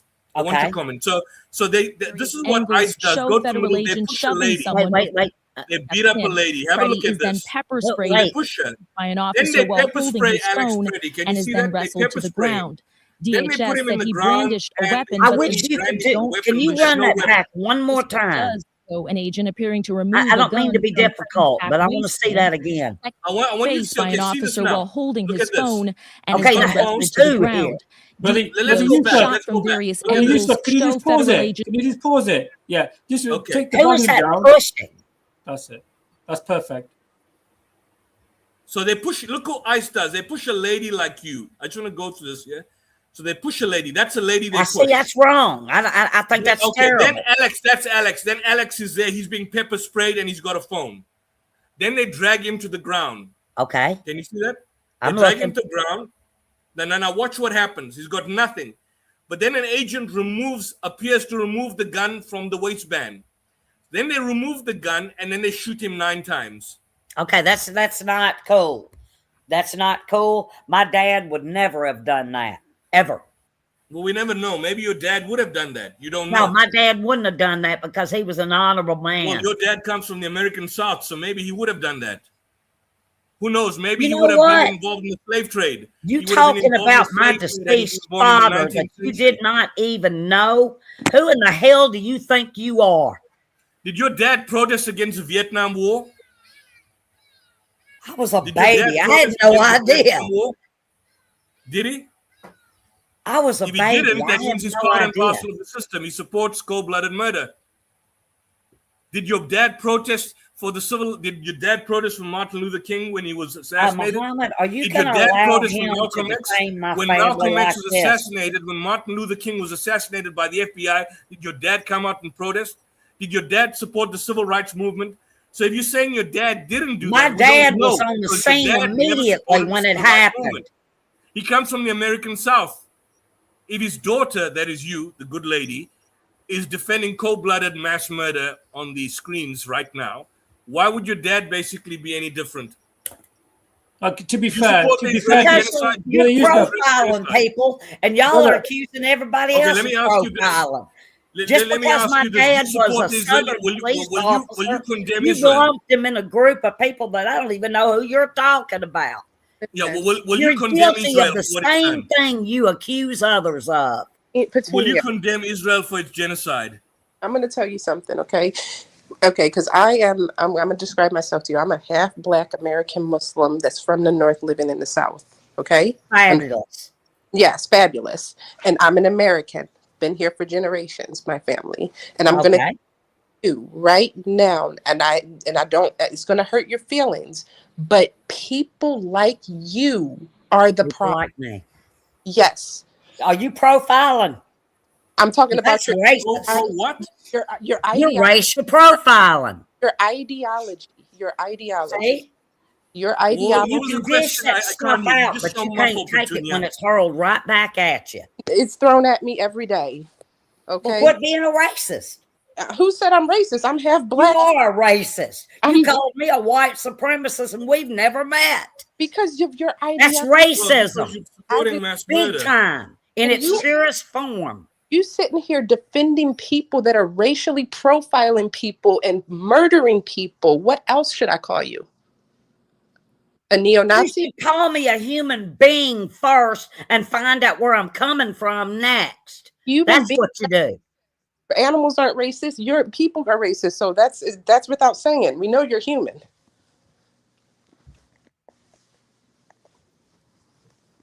Ma'am, I have nothing against you whatsoever. I don't know you or anything like this, but please, I'm just asking you, do not accuse people of racial profiling when you damn well do it yourself.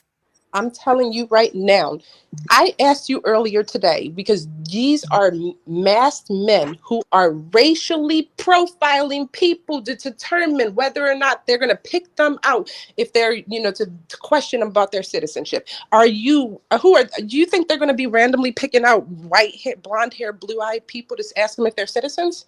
Majority of the time? And this is an honest question. Ma'am. Just say yes. Do you think that majority of the people that they are going to ask, are you a U.S. citizen? Are they going to be blonde hair, blue-eyed people with light skin? Yes or no? They don't come after you unless they have probable cause. Then How have American citizens been targeted if they have probable cause? How have I American would have to, you know what, seriously, I would have to look at that on a case by case basis because, I mean, I can't imagine them walking up just to a total stranger, no reason. Hey, are you an American citizen? That's stupid. There is no there's no justified reason why American citizens have ended up in detention camps or being detained. Why is that happening? Because they are racially profiling people. This ain't got nothing to do with race. It has to do with trying to protect our country from enemies that would love to see us go down. I'm going to tell you that's what it's about. Never going to go down by an outsider. This country is going to go down because of the people within this own country. And I'm telling you that's a fact. Our own people will be our demise, not somebody else. People like you. People like me? There you go again. Are you all for open borders? She said people like you because you defended 2 cases of cold-blooded murder. I did not. What do we call you? I never once said, "Hey, that was right." That was right. I never said it. People like you are people who see a problem and want to brush it under the rug for whatever reason you have. I don't care what the reason you have is. But the fact I think things, look, I think everything should be thoroughly investigated. Even the police officers. Look, I know also very well that there are good cops and there are bad cops, but you don't throw the baby out with the bathwater. We want to get rid of ICE and get rid of Trump as well at the same time, because he's been a menace. He's supported the genocide in Gaza. He's caused havoc and chaos throughout the world. Your economy is essentially in tatters. He's basically imposed tariffs on every other nation of the world. He wants to take over Greenland. He's a narcissistic, pedophile, psychopath. How could we support such people? I mean, the problem that I've got with you, Petunia, is you seem to be a innocent but misguided lady. Why would you be supporting pedophiles in power committing acts of atrocities and sending their Gestapo forces in targeting your own fellow American citizens and then justify it on the basis of a rule of law? How do you basically justify such disingenuous conduct? You do. Well, why would you support such pedophiles in power? Oh, I don't know nothing about all that. Well, we just discussed Epstein files. Epstein files is that Trump, from that crap as I possibly but people like Trump and those within the establishment, both within the celebrity world and the political establishment, were having sex with minor girls. These are the particular types of people that are imposing rules on American society. These are the people that have unleashed the ICE agents and this Gestapo police force on American citizens. How could you even try and find justification? I just want to add something, Yusuf. I know, mashallah, you're doing a fantastic job, but these are the same Christian fundamentalists that point the fingers of the Prophet, peace be upon him, regarding his marriage to Aisha. And now when you ask her about these figures in the American government who are so-called Christians, she doesn't know nothing about them. So why are you having let me finish. Okay. Previously, when you've come on this channel, we spoke about the Palestinian the genocide that's taking place. You were always supporting the other side. There's never been a time when you said, you know what, I can kind of like sympathize with the struggles of the people of Palestine. You've always pointed the finger. I could say something to that, but I'm not gonna do it. Why don't you condemn Israel for the satanic regime it is? That's all we're asking for. Condemn it, disassociate from it. It's killing children. It's raping women in custody. They're raping Palestinian women. How could a woman like you support the rape of other women? How could a woman like you support the mass murder of other women? I don't like any type of injustice. So then no condemn matter Israel. Speak now who's doing openly, it. and we'll support you that it's a satanic, sadistic regime which has no right to exist. Say it openly, and we'll back you up. That Israel has no right to exist. Say it. Well, wait. As you what? You mean as a nation? As a nation, Israel, as an apartheid state and as an illegitimate state, it has no right to exist. It has to be disbanded. Why does it have no right to exist? Because number one, it's an apartheid state. Number two, it's engaged in illegal occupation for the past 6 or Arabs 7 and years. Muslims work Number together four, inside number of three, Israel? Number three, They own Human Rights shops, Watch, they vote, Amnesty International, and the they International Court of Justice have stated got that members, it's a plausible case got that Arabs and Israel the is members committing of genocide. Knesset. What, But not any apartheid. nation, That's not what apartheid any The looks problem like. is you're speaking over each any other. nation, So any you're speaking nation, over any each other. nation that So murders children, any nation that murders children and authorizes sanguinary warfare and gang rape of Palestinian women seizes the right to exist. Any nation that commits atrocities against children and journalists and minor babies and rapes them seizes the right to exist. You can't allow such a nation to exist. It's a curse on society. It's a curse on humanity. It's a satanic nation. It's a sadistic nation. It's an evil nation. So how can you support such sort of sanguinary warfare and mass atrocities and then claim that it has a right to exist? It has no right to exist. And I'll say this if I come to the United States. Can I Yusuf, say you have to let her something? respond. We have to give her ample time to Okay, respond. go So ahead and please, respond, guys, ma'am. don't cut her off because we want to hear it from Sandra. We spoke about the situation in Palestine for the last 2 years. She wasn't, Look, condemning I have that. nothing against y'all at all. So I still like you. But here's the deal. I got a question for you now. you're Should not gonna respond Iran to what exist? Yusuf said. Sorry? Should You're not Iran going to respond. exist? You're not going to respond to I brother. can't hear us. 1 second, Yusuf. You're not going to respond to what Brother Yusuf or Umair said. So, because Umair is actually living in the US. So, Okay. I would. Does Iran have a right to exist when it executes 30,000 of its own people? Dude, do you want me to talk about what America's done? 30,000. It did. Where's the evidence of within 30,000 people being How killed? many? How many? No. people- You answered my question by asking a Yusuf, question. Yusuf, we're going to let Yeah. Umair. I know, I'm brother. just saying, if you're Umair, gonna feel free to talk. I'm sorry. Let's The do this. echoes are just too much. let's be consistent here. Okay, Should Iran exist, or no? Wait a minute. A better way of asking it: should the IRGC exist? girl. Let me. Who are you questioning? Who are you asking? Youssef. So, Mohammed, can I respond? Yeah. Go ahead. Oh, Yeah, go ahead, brother Yusuf. Firstly, if you look at what's happened in Iran, there's Yeah. no credible news source. Let me respond to it. There's absolutely no credible news source which states that 30,000 Iranians have basically been executed. That's not happened. There's no Okay, such well, let case. me ask you And something. wait, and you will Did never be, two and people you will get not, shot you protesting? will not be able to, Did two? and you will not be, listen, and you will not be able to bring me a single credible news source. I'm saying this is a fact. I'm teaching you. There's no, what the figures have, what the mainstream media sources have given, at least those that are there, because Iran hasn't made, and they're basing it on Iranian figures, is that there are approximately about 4,000 people have been killed. However, That's a amongst lot the of people. 4,000 protesters that have been killed, some of those protesters were Mossad agents. Some of those protesters were involved in desecration of schools. Some of those protesters were burning teachers alive, and some law enforcement officials Wait, alive. the protesters were burning teachers The alive? situation is not the same. You don't have a situation where Iran has now gone out and you see, here's the difference. Iran, unlike Israel, has not engaged, for example, in systematic shooting of the head of children or gang raping women. That hasn't happened, at least in this particular. There's certainly human rights violations that you could say in terms of, for example, Absolutely. civil liberties. I'm just in glad terms you of civil said that. liberties. Look, you can question the issue of civil liberties. I have no problem. Iran's not a saint.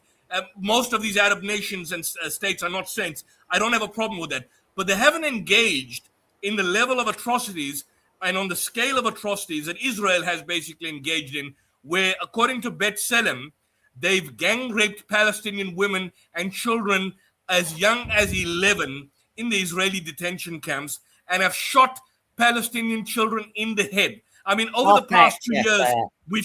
Sorry? I will fact check that. I will look that up. You will fact Can check that you- we've been saying this for 2 years. What Send are you me- talking about fact checking us? I was We've been presenting this information for 2 years, non-stop. We've shown you some Brother Yusuf, horrific images. Brother Yusuf, we're going to let Horrific Sandra images. respond. Let It's Sandra okay. respond. It's okay. And Let then- him talk. No, because we got to be fair. And Sandra, I'm always fair Go on this ahead. platform. So You've please, always been good to me, no matter yeah, of how course, mad you get. of course, yeah. So this is why we always have you on the show, because we do respect you. You're one of our Thank you. elders. So, and you may hold a different opinion, but at the same time, we're going to have a back and forth.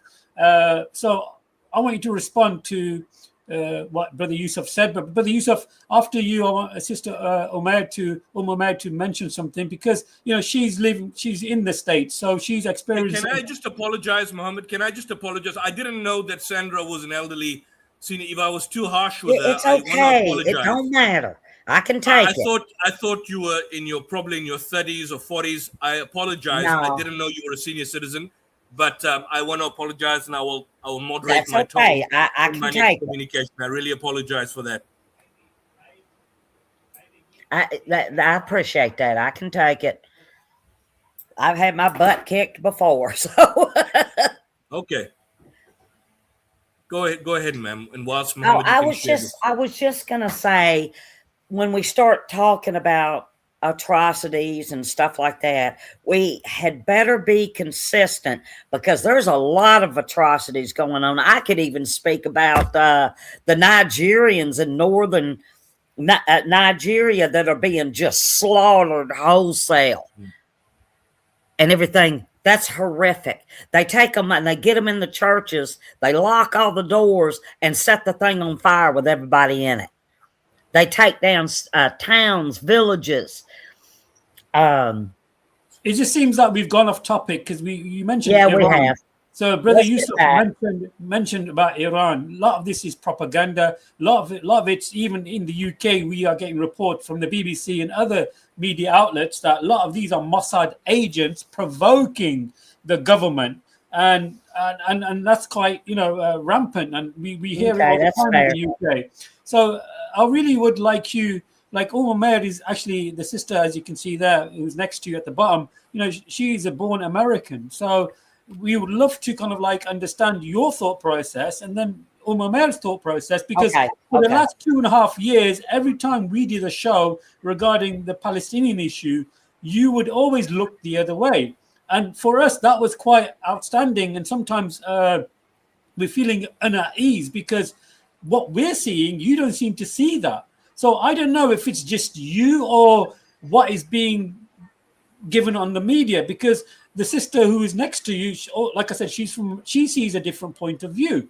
So I'd love to, for you to kind of have a nice discussion, if that's all right with Brother Yusuf, and then hopefully we can move forward with that. Of course. Okay. So what would y'all like to well, Mohammed, if since she's asking what would I like, could you share this on the screen, and then maybe Umair and this is what I wanted you possibly to discuss with her. Maybe I could just kick this out, and then both of you could discuss. This is, in 2024, both Mohammed and I discussed, just to provide the context so that both of you can then go into this, since you raised Israel. Israel produced B'Tselem, which is an Israeli human rights organization. They produced a report called Welcome to Hell. And that basically documented testimonies in relation to the abuse taking place in the Israeli prison system.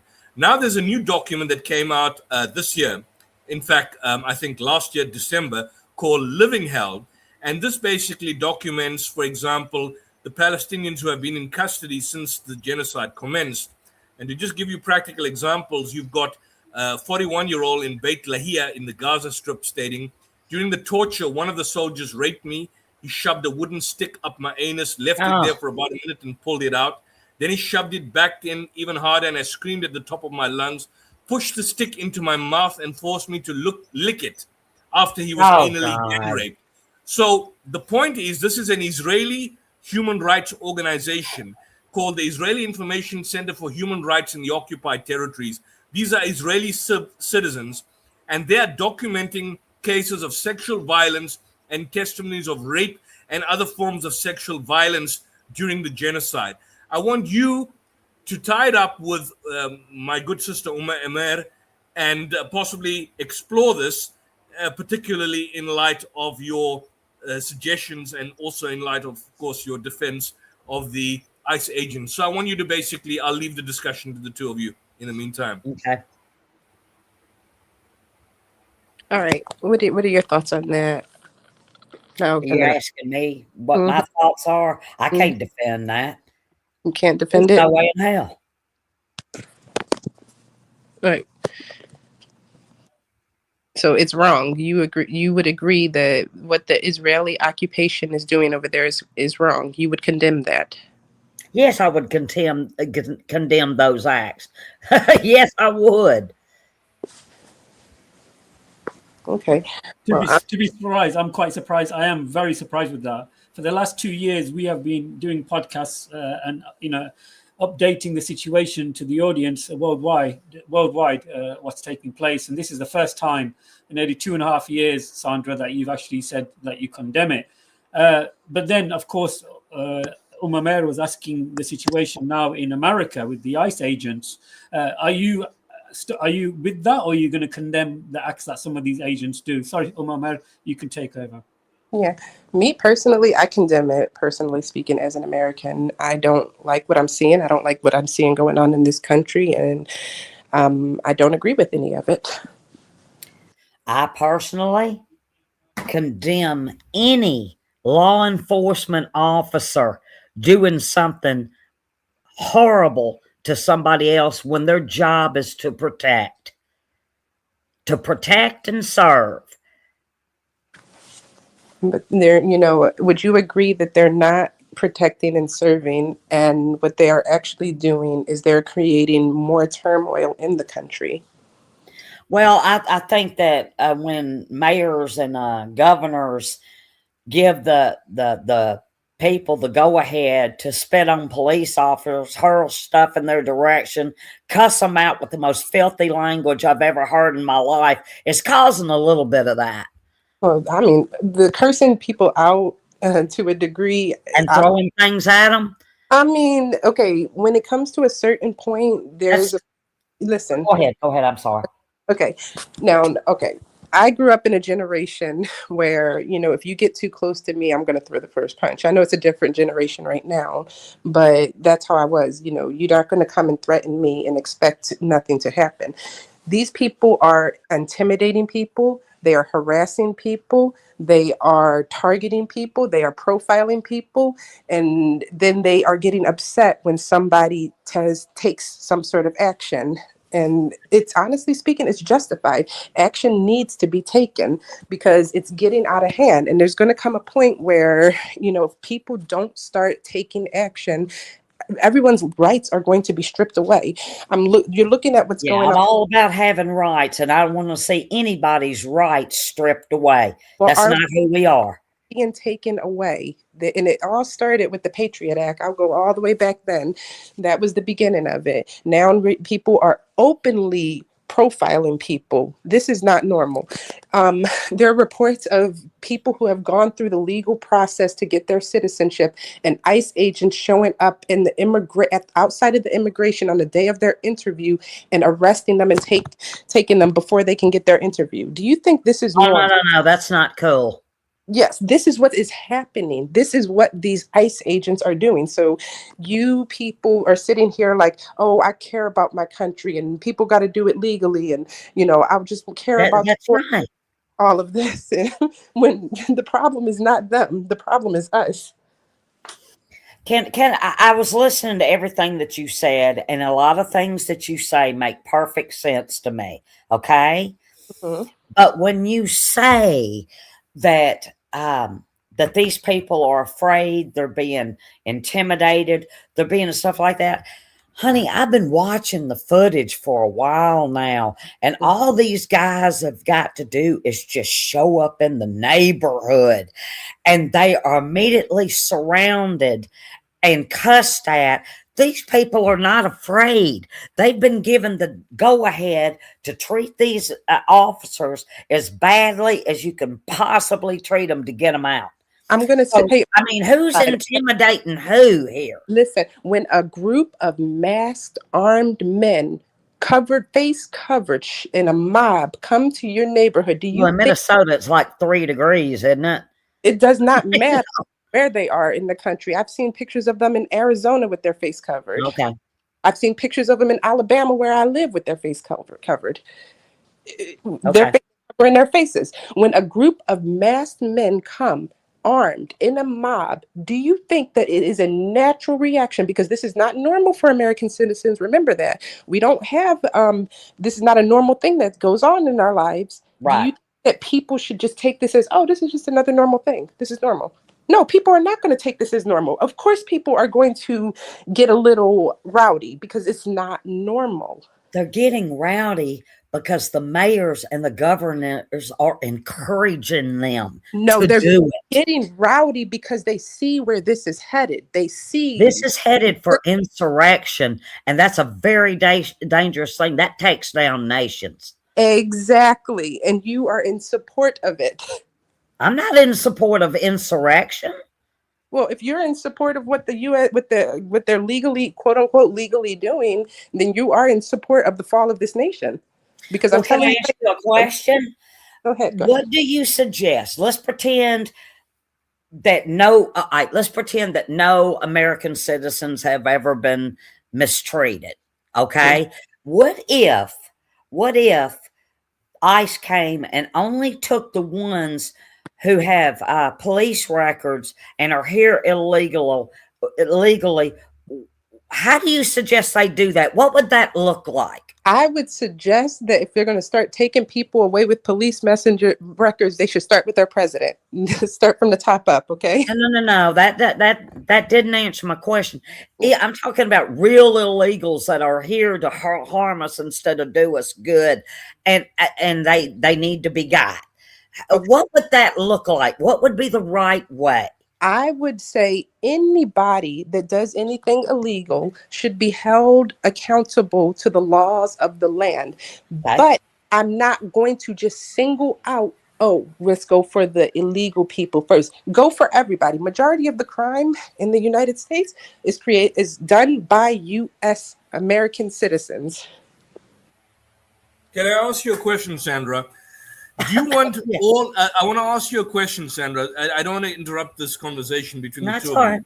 Are you aware of the fact that there are, at this point in time, 20 million illegal immigrants in the United States? Do you want all of them deported? All of them? Because those 20 million have been contributing to the economy of the United States for 20 years. Do you want all 20 million of them deported? The illegal, but without them, the American economy would be dead. Okay, listen, me personally, especially people coming from Mexico, that's a tough one for me because they are very family oriented. They are hard workers. They got great values and all that. So that's a toughie for me. All I'm concerned about is the ones that are here to do us harm. Let me tell you. So here's my point. Here's I'm the point. thinking of. Let me tell you, you're fear-mongering the wrong thing because you think you're more likely to get mugged by your fellow white man or your fellow American citizen than you are from anyone from anywhere, from somewhere else in the country. Statistically, there's no denying that. So Could you're be true. the wrong thing. But why do we need to add to the problem? What do you mean add to? We got our own stuff already, according to you. So why do we need to add to our problem and get criminals over here? It's not about adding to the problem. You're making it sound like these people coming here are criminals. Majority of them are not criminals. No, I didn't say that. I said the ones that are coming in who are not criminals, I don't have a problem with, especially the Mexicans, because they are such great people. I think they're great. So, I mean, I have some issues there. Let me see, I'm not fully on board. You're talking about violence and bad behavior. How do you justify who wants to talk? Sorry, I'm just wanting to let her know that she's hyper fixating on the wrong thing. And this is the problem. And I'm sorry to say it with people like you, Patricia. You want to hyper fixate on everybody else when you don't realize the problem is actually your own people. The problem also is that she talks about. I don't really understand what you mean by that because you just. Yeah, I'll tell you why. I'll answer that. Big brush. It's see, the problem is you people. I don't understand that thinking. No, hold on. Who is you people? Who is you people? I don't know. I was going to ask her. No, Yeah, no, but okay. you said the No, problem no, is no, no. you people. No, Who no, is no. you people? Yusuf, I think you caught it wrong because No. Man mentioned you I people. So I would said you you mind people, unpacking that, and I please? said it, and I'll say it with my chest. You people like people that have this kind People of. who are white, honey? Is that what you meant? Hey, I'm white too. I'm half white. My father's white. What is Oh, that? okay. I thought you meant, the white people. No, I mean, the majority of them are white, but not all of them. There's decent white people. My father was one of them. He definitely had complete opposite views of you. Okay. But what I mean is people with this supremacist ideology, people that sit here and want to This is a supremacist ideology. What is that? I'm getting there. People with a supremacist ideology, people that want to hyper fixate on every other group of people that is different than you when you are the No, that's not me. Sorry. I do not do that. I'm talking about criminals. Okay? Criminals that are here to harm us.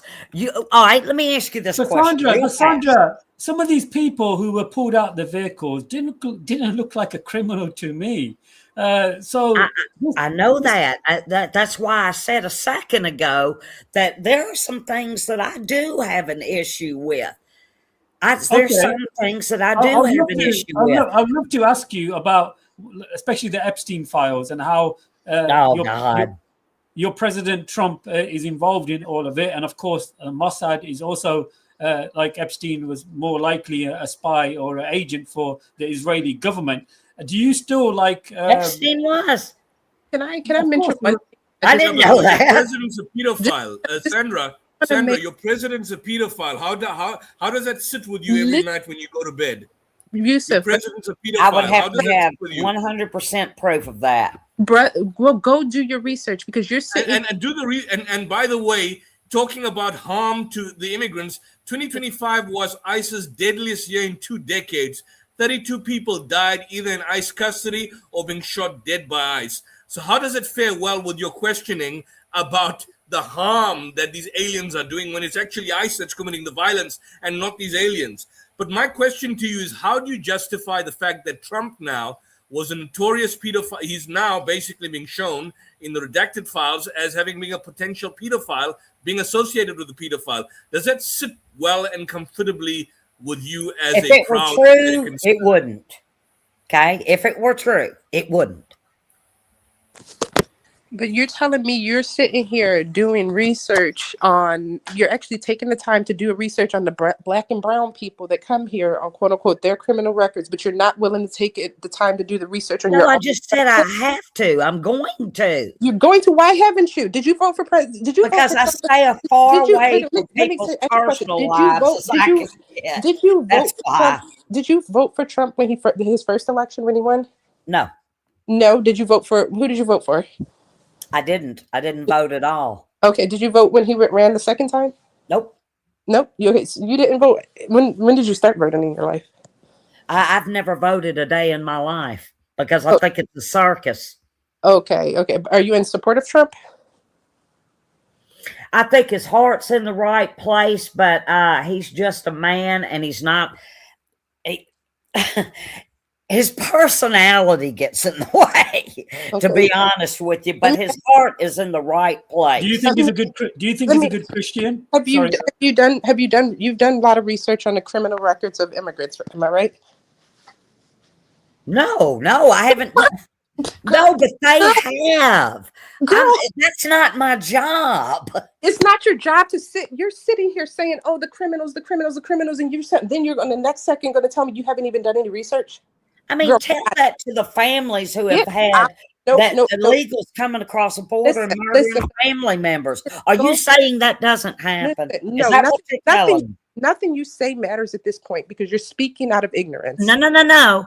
Are you saying that never happened to any family in this country where illegal has killed one of their family members? Are you denying that? That is an ignorant statement to say. You said you have It's not not ignorant. done research on the amount of crime committed by immigrants in this country, but you're going to sit here and your whole argument is the immigrants are committing crimes and trying to I hurt. didn't say all. I Do some- thought I made that clear. Listen, be quiet and just do some research and then come back and talk to somebody. Shit. Okay, go ahead. I mean, it's not a harsh thing for me to tell you. Do some research. Do some research on the president. Do some research on immigration, and then formulate your opinion. And I'm just going to assume that you didn't really do any research. Well, the way you're sounding is if ain't none of them criminals, which is a lie. You know that. Are you putting words in my wife? I didn't say none of them, but I also. Oh, okay, good. But I Thank also you. That's all I wanted. Listen, That's all I wanted. I never said none of them, and you know this. Well, I'm sure there's a recording of this, so that's not the issue. The problem is you're sitting here talking about, they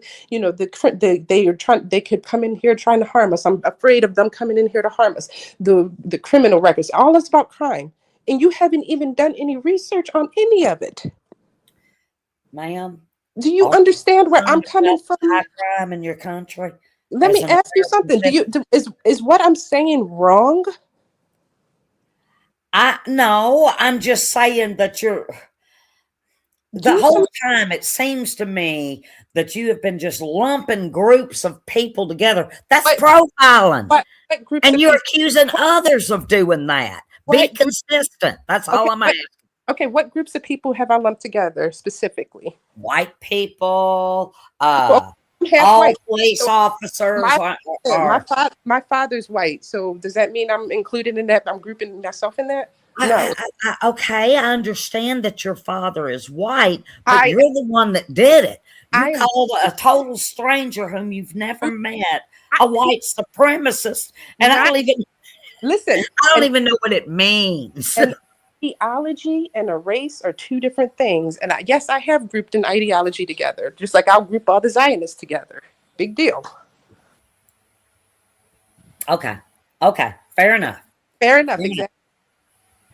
But never have I said all white people. Never have I said, never will I say all white people. Never will I say all black people. Just like I will never say all Americans, because I know there's a lot that are different that don't. And see, you won't catch me saying all black people either. But anybody. But I will say this, okay? When you talk, whatever your name is, when you talk, call me Sandra. Sandra, okay. When you talk, Sandra, you have mentioned immigrants. You have mentioned the Arabs. So what I've seen from you so far is you mentioned the black and brown people. I don't think I did that. Yes, you did. Wait a minute. When did I do that?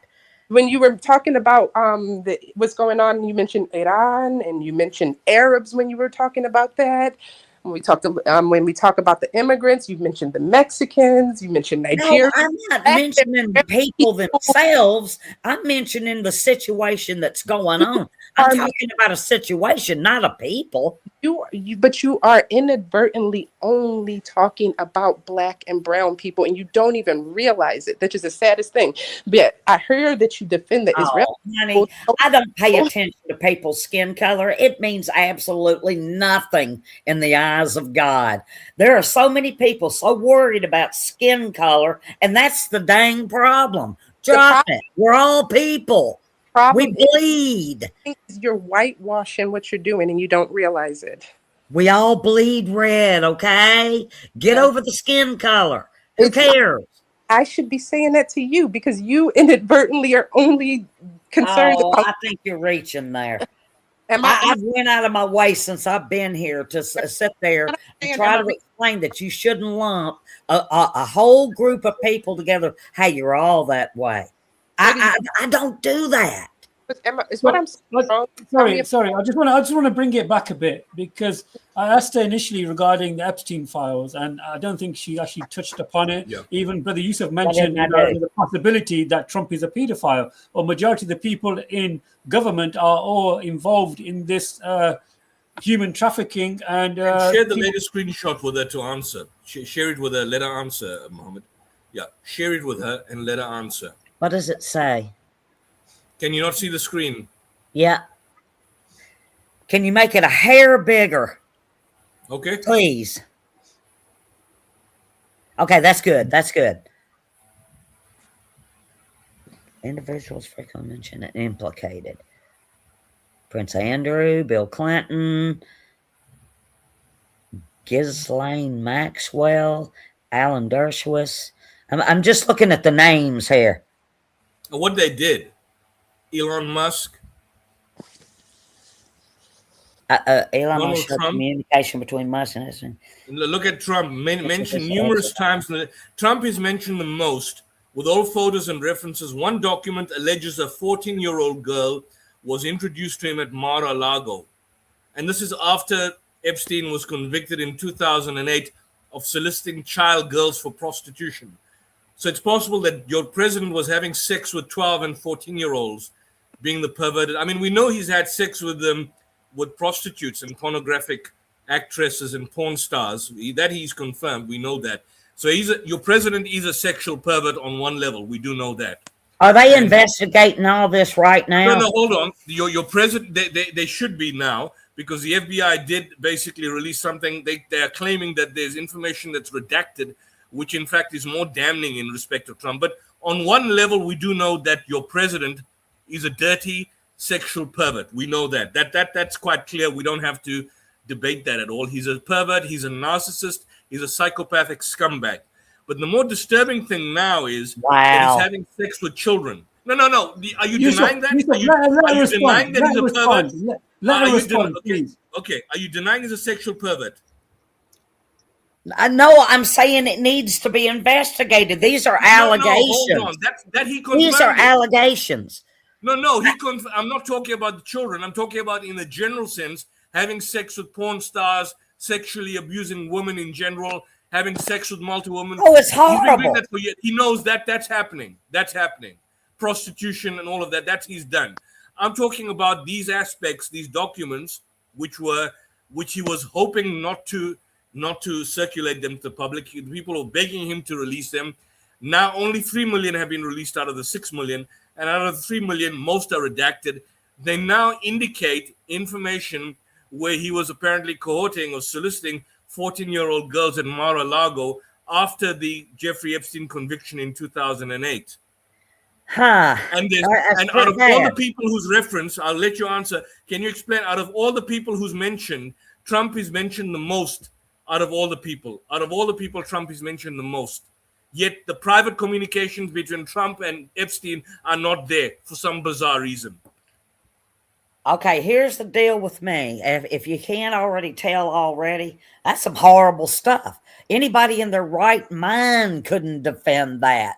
But I'm going to let this investigation play itself out. And let's see where it goes. Are you actually going to do some research? Because from what I'm learning right now, you actually just like to talk without actually doing any research. Do some research. Okay? I just got here, honey. I know. These are just now being brought to my attention. I know. Give me a minute. So, research, because you do some research. Okay, I will do. I will do. And when I say I will, I will. Mm-hmm.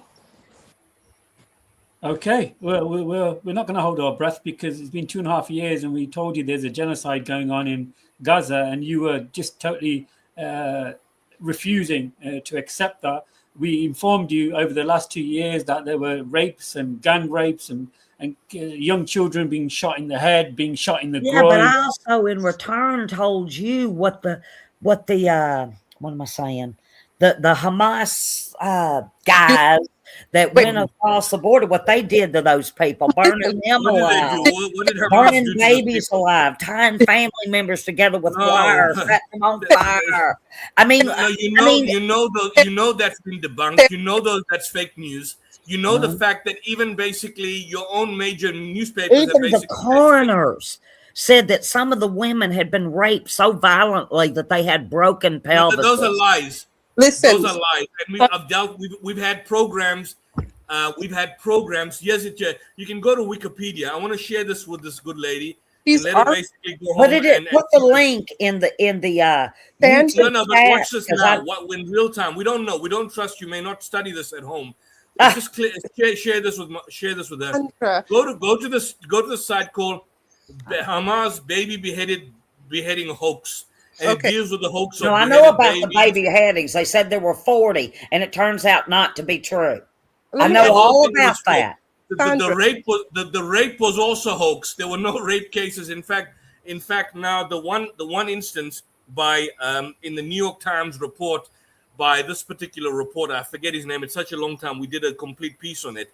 This reporter that documented a supposed rape, the family of the victim who had died, she had died subsequently, came out and stated that those rape allegations were totally hoax, were totally fake. In fact, the individual that had originally been spreading the stories of the rape that had occurred, he had been taking selfies on himself after having seen the alleged atrocities. The chap his name was called Ras Segal.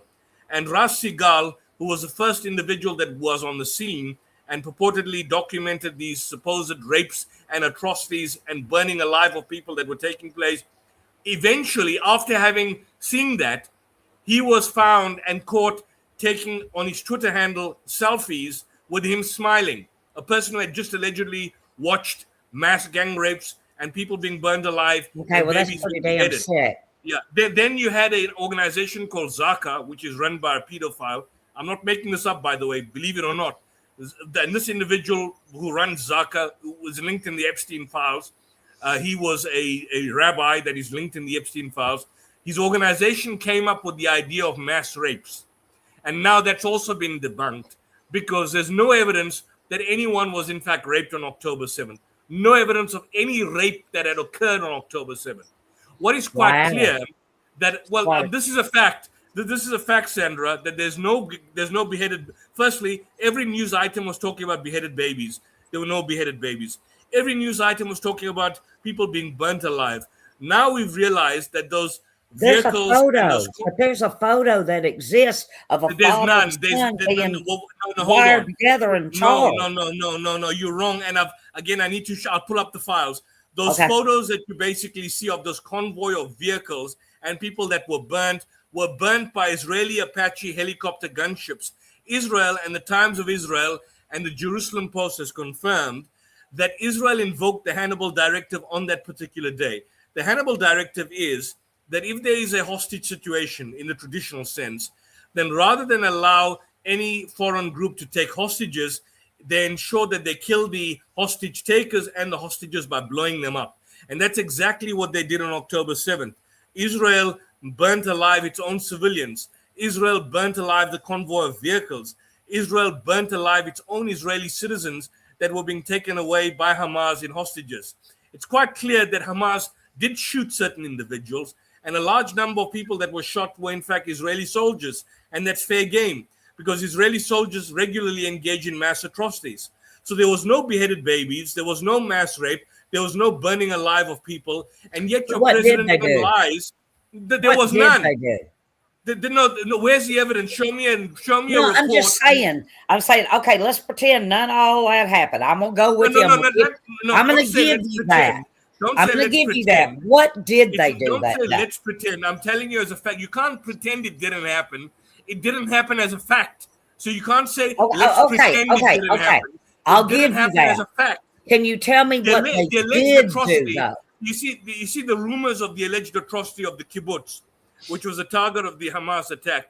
That hoax basically began to be circulating of firstly the militants having beheaded dozens of babies and hanged them outside. In 2024, the French news daily Le Monde traced the origins of the hoax. And when they found the origins of the hoax, they basically traced it to one particular individual who was a single staff member. And they traced it to an individual called Raz Segal and this organization called Zaka. Zaka is an Israeli organization which was formed by a pedophile who's mentioned in the Epstein files. Ras Segal, who witnessed the mass rapes, allegedly, was questioned much later as to why he was found taking selfies of himself smiling after the alleged incident. So if he had seen the alleged incident, it behoves that he would have been traumatized by what he saw. and he wouldn't have been taking selfies on himself a couple of hours much later, smiling and laughing and in a jovial fashion. Okay, let's just say I grant all of you this all was a that. hoax. All I of this was grant a you hoax, all and of it it. was a lie. And Yusuf, Hamas and Israel needed Yusuf, Israel. let They her did. respond. Let her respond. I think there's a bit of a delay, Sandra, between you and There's a Yusuf. delay. Uh-oh.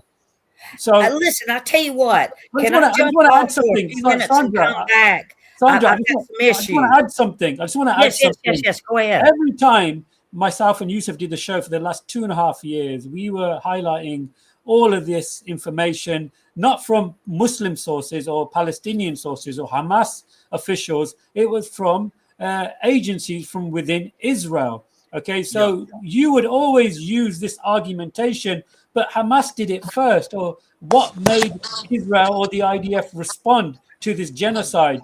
And now the fact that all of this information was a hoax and it turned out to be false. Okay. I don't understand that you still holding this position, Sandra, and it No, I'm baffles me. just saying. It's just a simple question. Okay, It doesn't baffle let's me say because they didn't do none of that. Okay, I'm taking you at your that's the way word. these people think. What did they do? What happened that day? Does anybody know? I'm just setting No, your way. Yusuf, hold on, Yusuf, because Umar mentioned something, and when I'm sitting here, I find that sorry, Sister Umar, that's what I'm trying to say is that it's good to have somebody from that side of the world, on America, who understands the traditions or the culture or the mentality. And when I find it hard to understand how Sandra can defend it. Brother Yusuf gets highly frustrated. I'm not defending anything. I'm asking questions. What did they? If Wait a you're minute. talking, Sandra, we can't I gotta hear you. stop all that. I have some issue that I gotta take up real quick. Can I step away I from think here she's for talking, about but 5 it's minutes? not any volume. Can I step away for about 5 minutes? Sure, Sandra, go ahead. I sure appreciate it. Just hold up. No problem. Just put yourself on mute or whatever. But this is the this is the problem myself and Brother Yusuf have been facing for the last 2.5 years, is that we're trying to inform, I'm not saying these type of people or individuals with this type of mentality, but they refuse to accept the genocide. They're saying, yeah, but Hamas did this, or the people of Palestine have done this. This is the result of what they have done. But Brother Yusuf is always bringing receipts to prove that Hind Rajab was shot over 400, 500 times in a vehicle. And we did another article regarding Muhammad, who was unfortunately he had a disability, and they set dogs on him, and he was left in the room to rot. I'm sorry to mention this, but we did a show about this, and Sandra was still saying, yeah, but it was because Hamas. What the hell are you on about? I want to say this. Okay, so Zionism is a supremacist ideology, right? Supremacy is a supremacist ideology.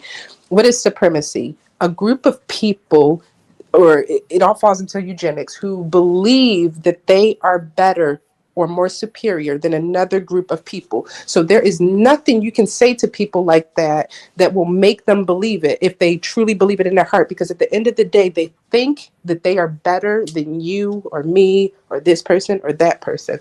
And this is why they're dangerous. And people like Sandra, like, I hope you can change your ways, but it is a supremacist ideology, and these people at the end of the day, they think that they are the chosen people. They think that they are better than the others, and why would they want to give that up? You made a very good point there, because every time we spoke to Sandra, and she's a hardcore Christian, I would classify her as a fundamentalist, where she always used to refer to the Old Testament. And I know Brother Yusuf was also kind of dealt with this when we said regarding Israel, and they shouldn't really exist. But she would always defend Israel because of the biblical narrative. But for us, like myself in the UK and Brother Yusuf in South Africa, we'll get so frustrated of why is Sandra opposing what we are displaying to her. So we will get, that would be the case with this. But having you on the stage, and alhamdulillah, it seems to be educating us why they have this type of mentality, because they think, or some people, individuals think that they are better. Either it's a religious aspect, or I don't know, is it a religious aspect that they think they're better? And this is what I like to explore and unpack. I don't think it's a religious aspect. I do believe it falls into that crazy study of eugenics. These people think that they are better than those people at the end of the day. You know, it's like when Sandra said, when they tell you get out the car, you just shut up and get out of the car. You don't question anything. You just follow. That is her ideology. That is their ideology. And that's exactly what it is. End of story. Okay, thank you for that. To be honest, I'm really overwhelmed with today's show. It's been like so much information being shared. And guys, if you are tuning in now, don't forget to watch it from the beginning.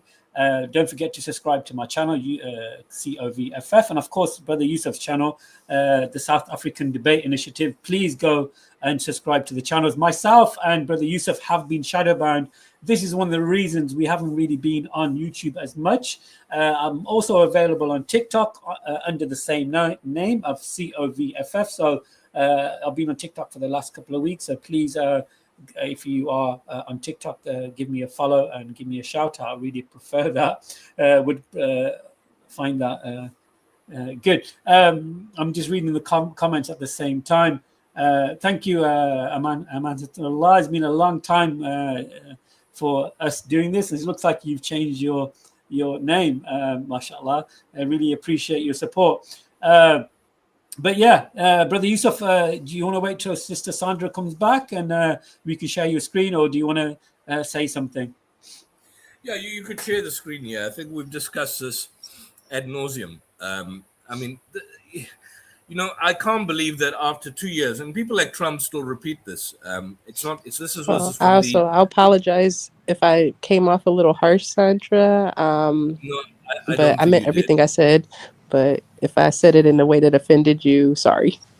No, she's away from the screen right now. She'll be back in a couple of minutes, so maybe she'll hear this afterwards. But no, Mamer, I think you were spot on, and it's great to hear from you because, of course, you're the other side of the pond from us. So having your expertise and your feedback is very valuable for us because it gives us the brain kind of like, how do different people work and how do they think, and if you're in you're back, Sandra? Yeah.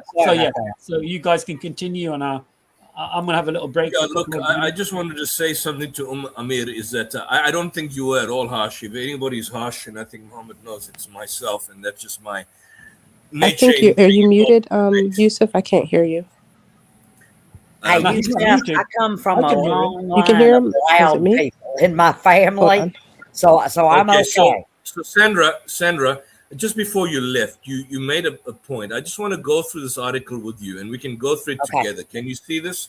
Yeah, I see it. And can you see it? It's got your Israeli forces. You asked what happened on October 7. We've discussed this. We've had programs on this for hours, but I'll be quick here with you. Israeli forces accused of killing their own citizens under Hannibal directive during October 7th chaos. Hannibal at Eretz, meaning Hannibal large.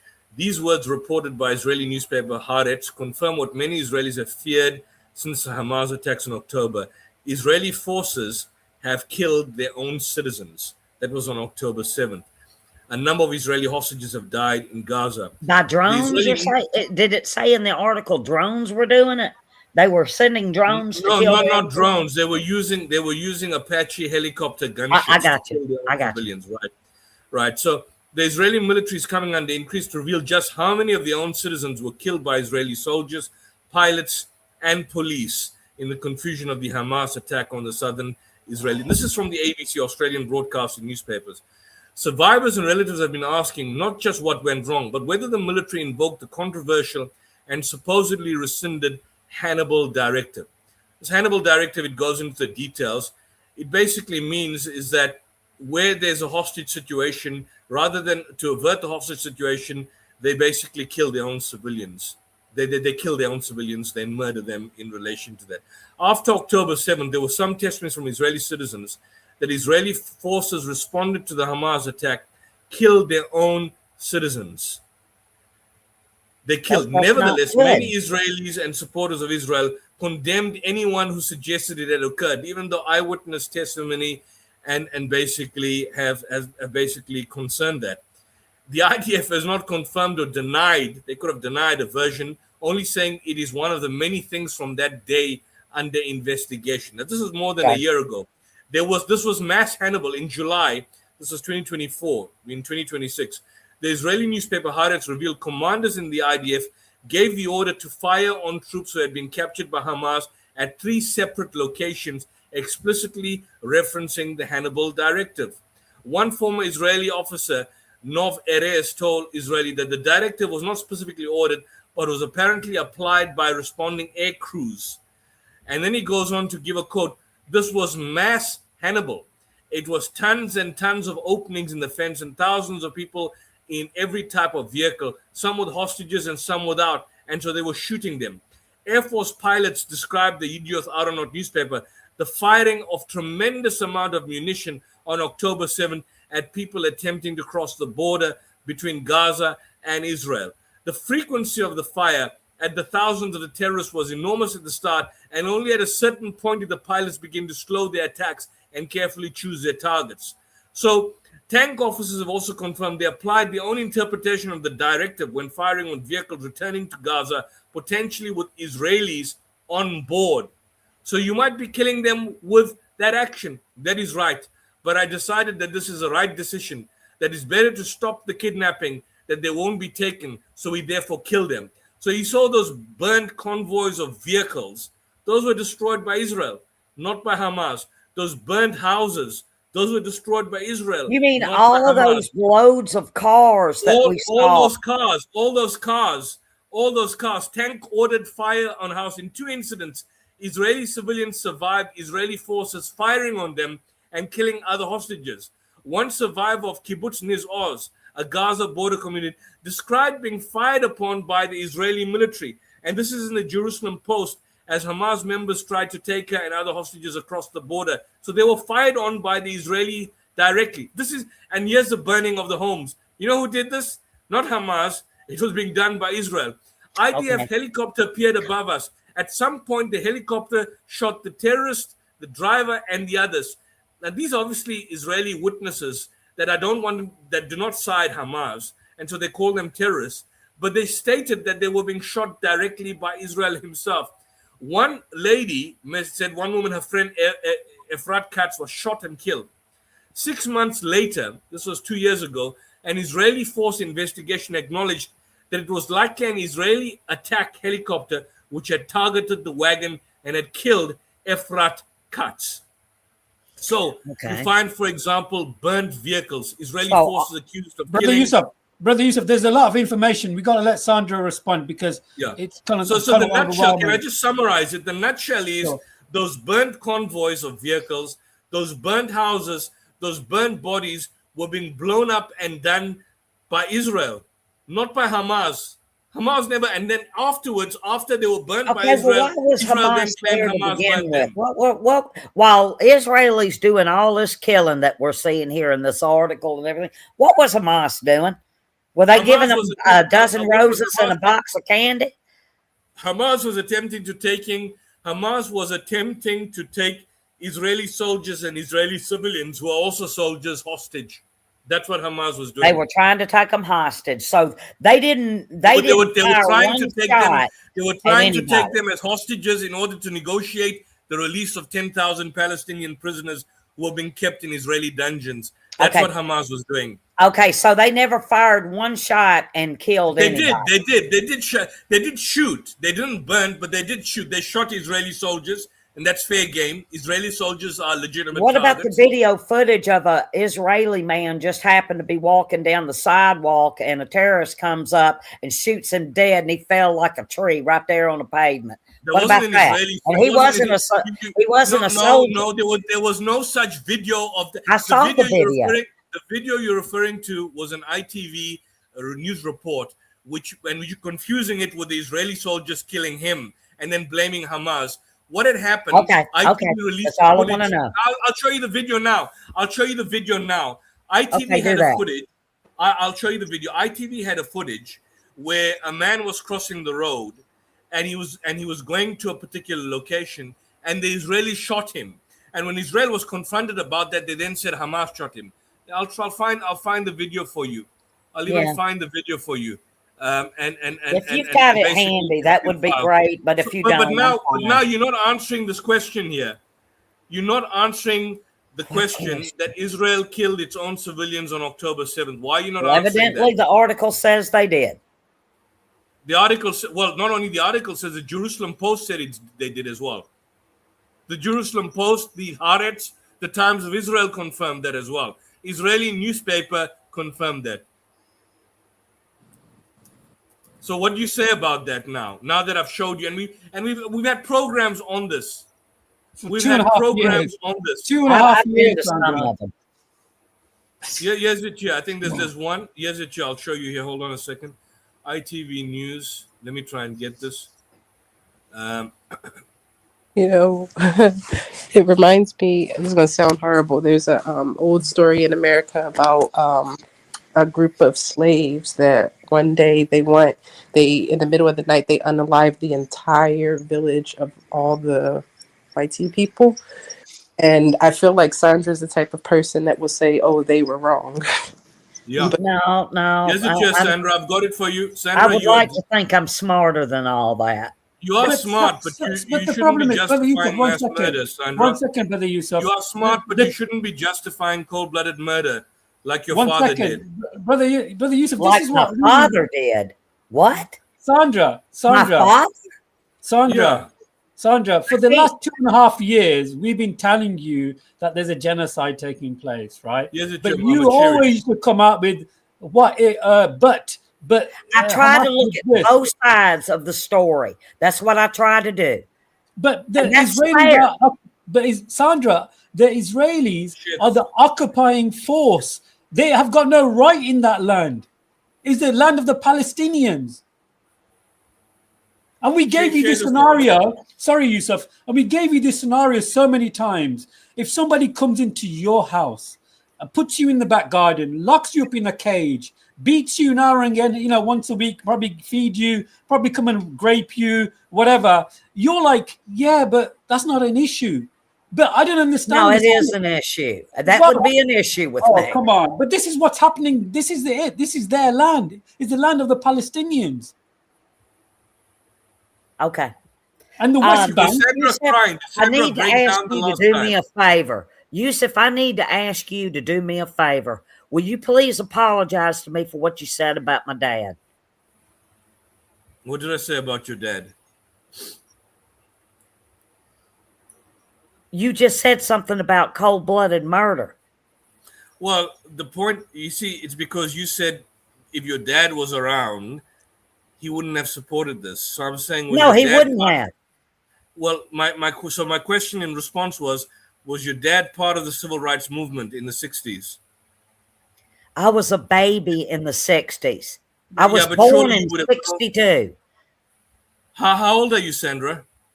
I am 63 years old. Okay, so you're fixing not to be that old. 64. Okay, so you're not. I thought probably you were closer to your 70s. So you're not. No. I'm not that high yet. Yeah. So I'll answer your question, but you wanted the video. So let's just see this video, and then you tell me this is the video you were alluding to. Have a look at this. This is 2 years ago. A Palestinian man in a group carrying a white flag in Gaza who was shot dead.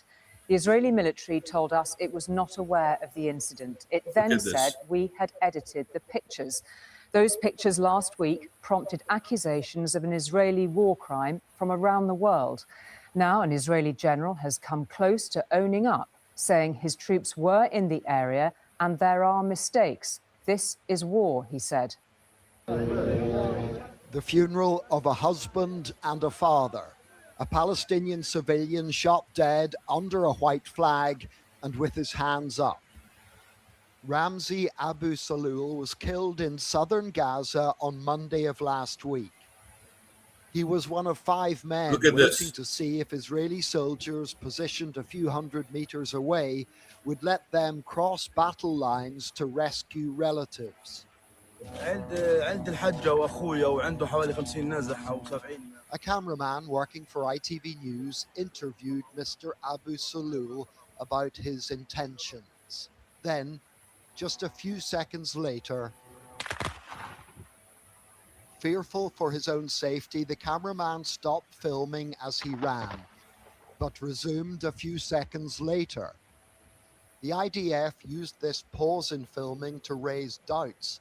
The video is clearly edited, they said in a statement.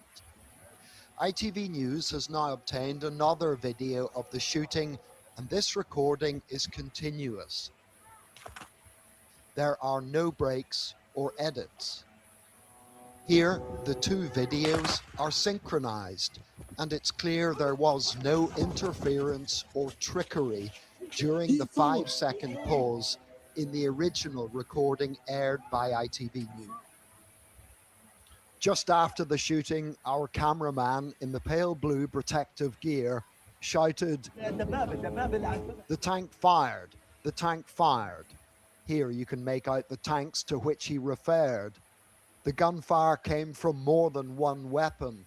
In this footage, a bullet strikes the wall just above the men's heads. We showed our material to a ballistics expert who concluded after acoustics analysis that the gunfire, which continued, came from the direction of the tanks. Our cameraman is in no doubt. While I was trying to film, I noticed many military vehicles. I kept glancing back and forth between the vehicles and the group of men. I noticed a laser beam coming from the direction of the tank. Then I heard sniper fire. So you see, that's the video that you're talking about, but it's actually the Israelis that shot dead this man that was holding a white flag. But beyond that, I want to show you something which is even worse than that. Mama, just share this. This is my last video, and then this is only about a minute. Yeah, this sure. Is only a minute, I'm just thinking about the time because it's nearly 3 hours. So we'll make this the last video. I didn't mean we'll make this the last video. It's 2 minutes, and I have to go for Maghreb as well. So I'll have to knock off soon. This is the last video. I want to show you this, and just Sandra then can comment. Two Palestinian men in the West Bank after they appeared to surrender. The men are seen leaving a building and lying on the ground in front of Israeli forces in the northern city of Jenin. Palestinian authorities have identified them as 26-year-old Al-Muntasir Abdullah and 27-year-old Youssef Assasa.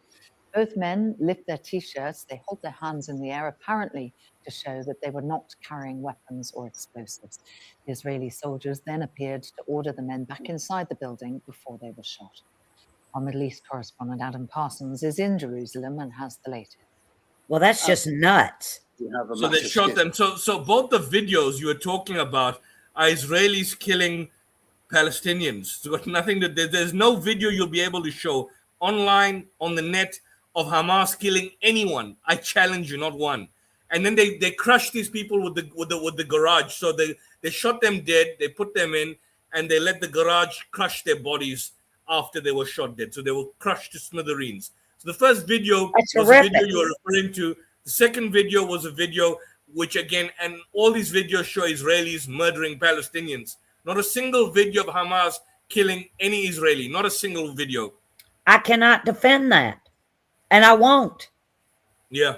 Okay, that's good to hear. That's something positive. Because for the last 2.5 years, Sandra, we have been telling you that this has been taking place.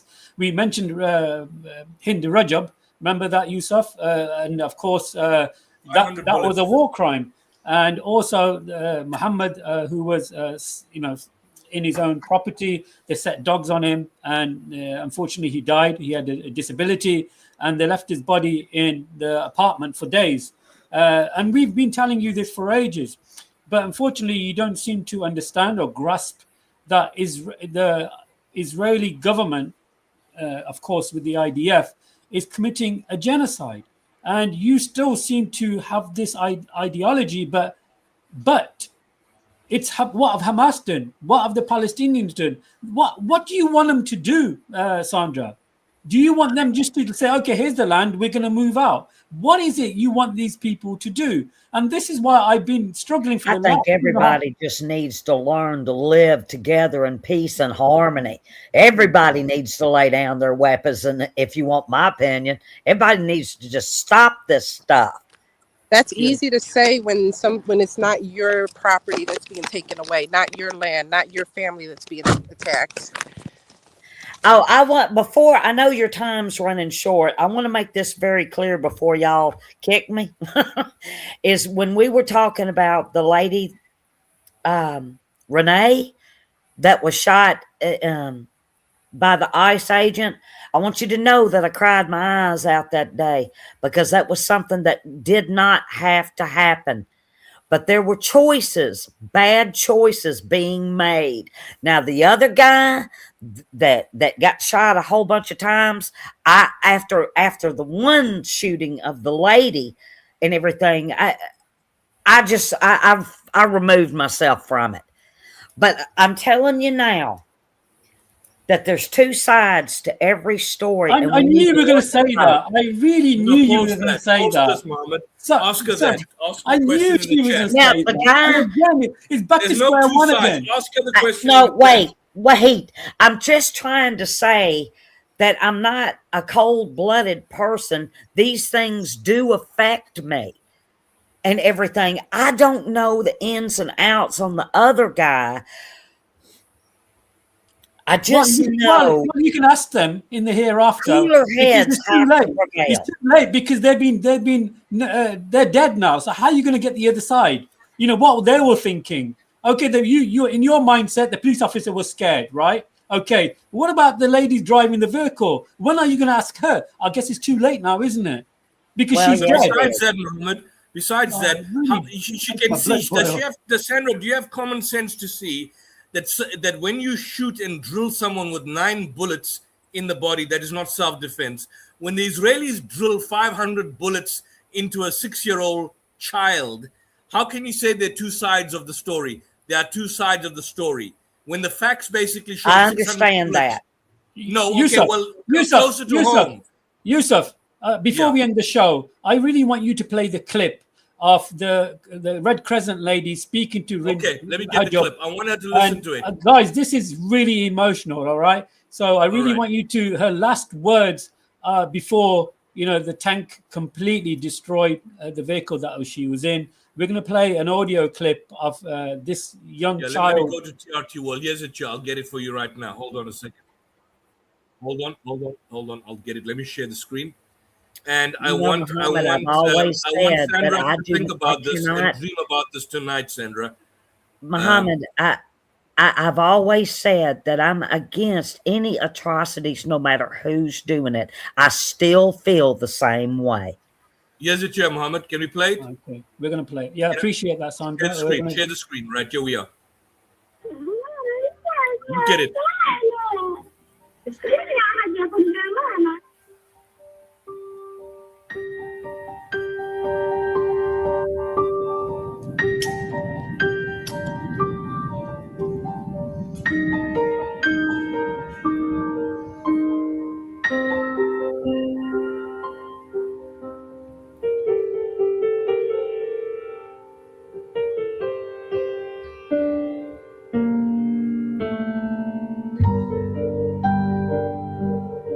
نقرأ أنا وياكي آية قرآن ونقرأ قرآن وأدعي شوي. شو رأيك؟ نحكي بسم الله الرحمن الرحيم. الحمد لله رب العالمين الرحمن الرحيم. برافو عليكي، هيك حافظة. ايش يا عمري؟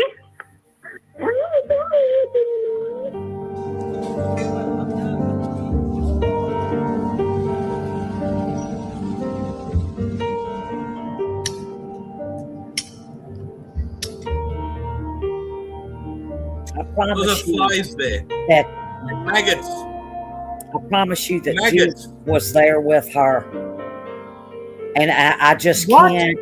Sorry. What did you say? Jesus. Sorry. Any of Can you this. pause it? Can you pause? This is what really annoys me about Sandra. She was farmed with maggots. What the hell are you on about? What are you on about? Jesus is with. What are you on about, Sandra? No, listen. Let me finish. Jesus died You're like an animal, according to misunderstanding me. naked with his penis being I exposed. What are you can't talking about? Y'all, I cannot defend this. I can't do it. So what's Jesus got to do with this? Jesus is a man I'm like just you saying and me. that poor child was being comforted. Jesus doesn't turn his back on anybody, especially a little Jesus was not there 6-year-old to help child her. begging for help. Jesus was not there to help her. He was not there to inspire Trump with his satanic behavior, or the Israelis with their satanic behavior. So what does Jesus got to do with this? Because it brought out an emotion in me, and I just know that the Lord was there with her. But the Lord instructs these people to do it. The Old Testament instructing these No, he people. doesn't. Listen, He instructs mass murder.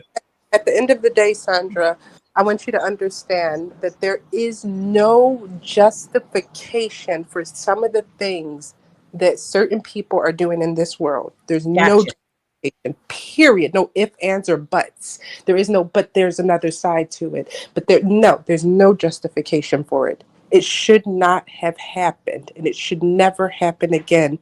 And I'll that's agree with you there. Yeah, and if you agree with it, now change your views, change your status, change the way you think. Because in all honesty, when you can say a woman is shot 9 times, or you can say, but there's 2 sides to a story. At the end of the day, you are still justified, and when you do that, you become part of the problem. I understand what you're saying. Okay, what we're going to do, we're going to wrap it up for today, guys. I really appreciate everybody's interaction. Sandra, you're always welcome to come back again. Hopefully, we're going to do another show after a week or so. And plus, Ramadan is not far away, literal stone throw away. So hopefully, we can continue. But really, grateful for you to be brave and come on and talk about your position and your opinion. I apologize if I offended anybody on this panel. Likewise. But you can understand why, as Muslims or people with a heart, could kind of find it very frustrating with some of the, with the answers that you give. It's like it's just so difficult for me to comprehend. But anyway, I guess everybody has their own opinion. But I just want to go across the board. Brother Yusuf, before we wrap it up, would you like to say anything? And then hopefully to our new guest on the panel, Ahmed from Alabama. Hopefully we can... Nice to meet you, Amir. Yeah, thank you very much. Thank you, Sandra, for that time you've been with us, and thank you, Sister Amir, for meeting you for the first time. I think what is quite clear is that the world that we see around us is run and operated by fundamentally sick people, sick, sadistic, satanic people who revel in the sexual abuse of young children and young girls. That's ridiculous.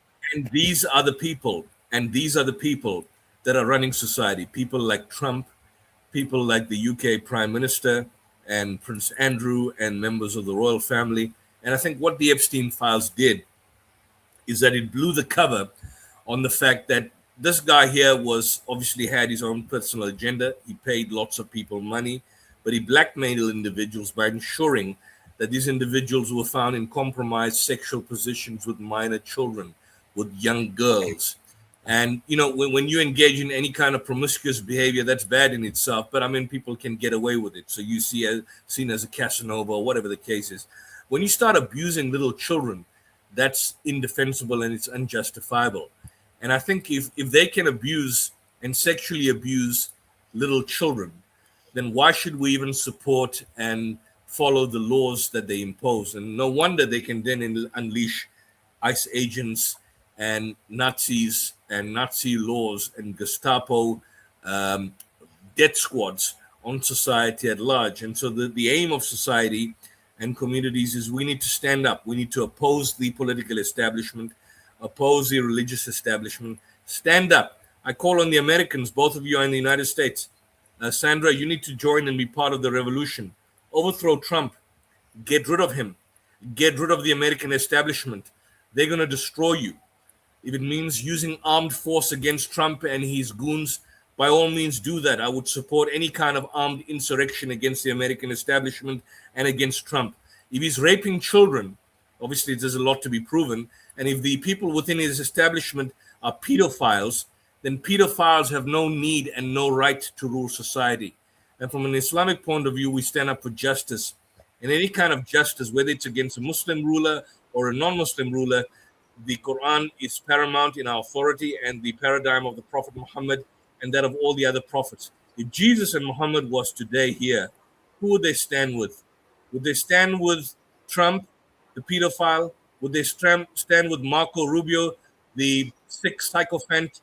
Would they stand with people like Andrew or Jeffrey Epstein and all these world leaders? Or would they be in the squatter camps and the refugee camps of Gaza and some of the poorest areas in the world? I think the answer is quite clear. They would be amongst the poorest people and the oppressed. It's our duty to stand up for the oppressed. And sometimes armed resistance is required against the political establishment. And when that happens, people need to decide on which side they are on. Well said, Brother Yusuf. Well said. I really appreciate that. That's really been profound, to be honest, and it's a beautiful way to kind of like wrap the show up. Mer, thank you for joining us. Anything you would like to share, feel free to speak openly. Okay. I just want to say thanks for the discussion. It was very interesting. I just want to point it out there, FYI, if any 3-letter people are listening to me, Big Brother. I'm not going to do any armed revolution thing right here. Just protecting my back. Yeah, that's kind of.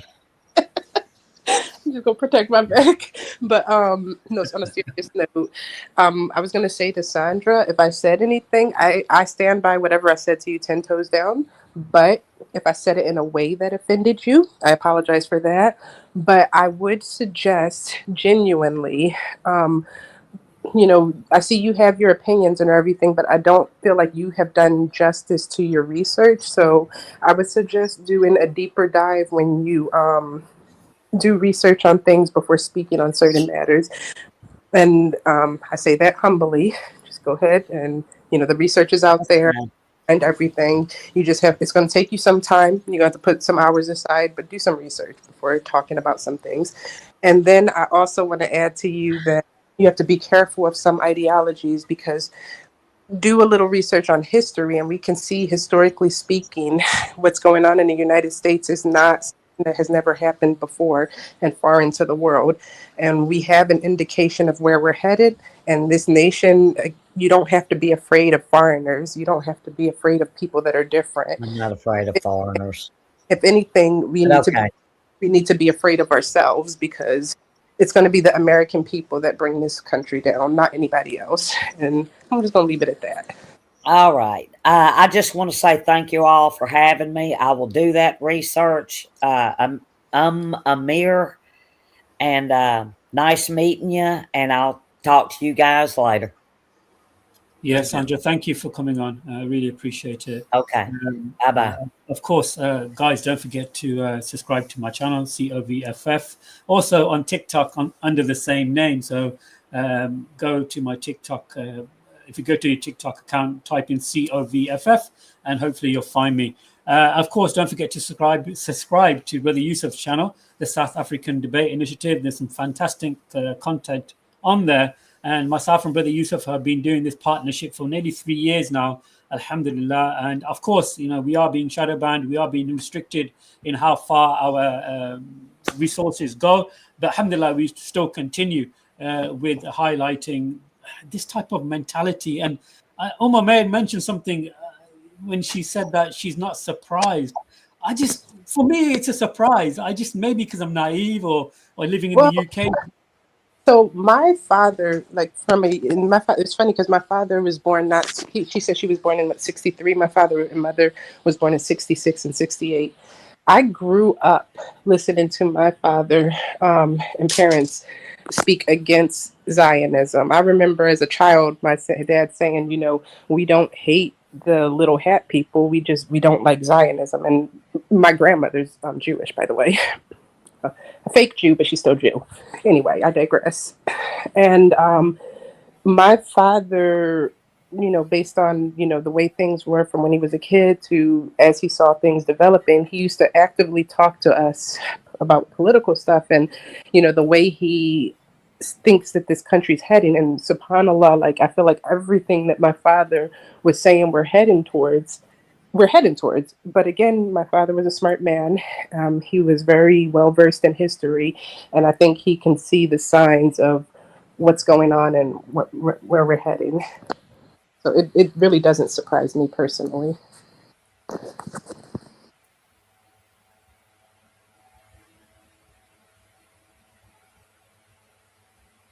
Yeah, really appreciate that. Thank you so much. And I really appreciate the audience for staying with us for nearly over 3 hours. This is probably one of the longest streams I've done for such a long time. Brother Yusuf, have you got anything planned in the future? Any debates or any discussions? Yeah, we do have one coming up on the synoptic problem. That's in the pipe works. I was going to have something with William Albrecht, Reverend Father William Albrecht, probably in December, but it never went through. So we're going to probably have 2 upcoming debates soon. I don't know if it'll be done in Ramadan since it's around the corner, but we hopefully will have our streams during Ramadan, and we will discuss this and a few other issues. But we are having 2 upcoming debates coming up in the next 2 months at the very least. Yeah, please keep us posted with that. Okay, definitely. Inshallah. That'd be great. So yeah, guys, I definitely recommend to go to Brother Yusuf's YouTube channel. Please just give it a like, give it a subscribe. Let's get this algorithm going ahead and quickly, because of course, being shadow banned, it's not a good thing, and it's quite uncomfortable in reaching a wider audience. So I really appreciate that. So yeah, guys, final words from me, your host Mohammed Abu Shuaib from COVFF. Assalamu alaikum wa rahmatullah wa barakatuh. Wa alaikum salam.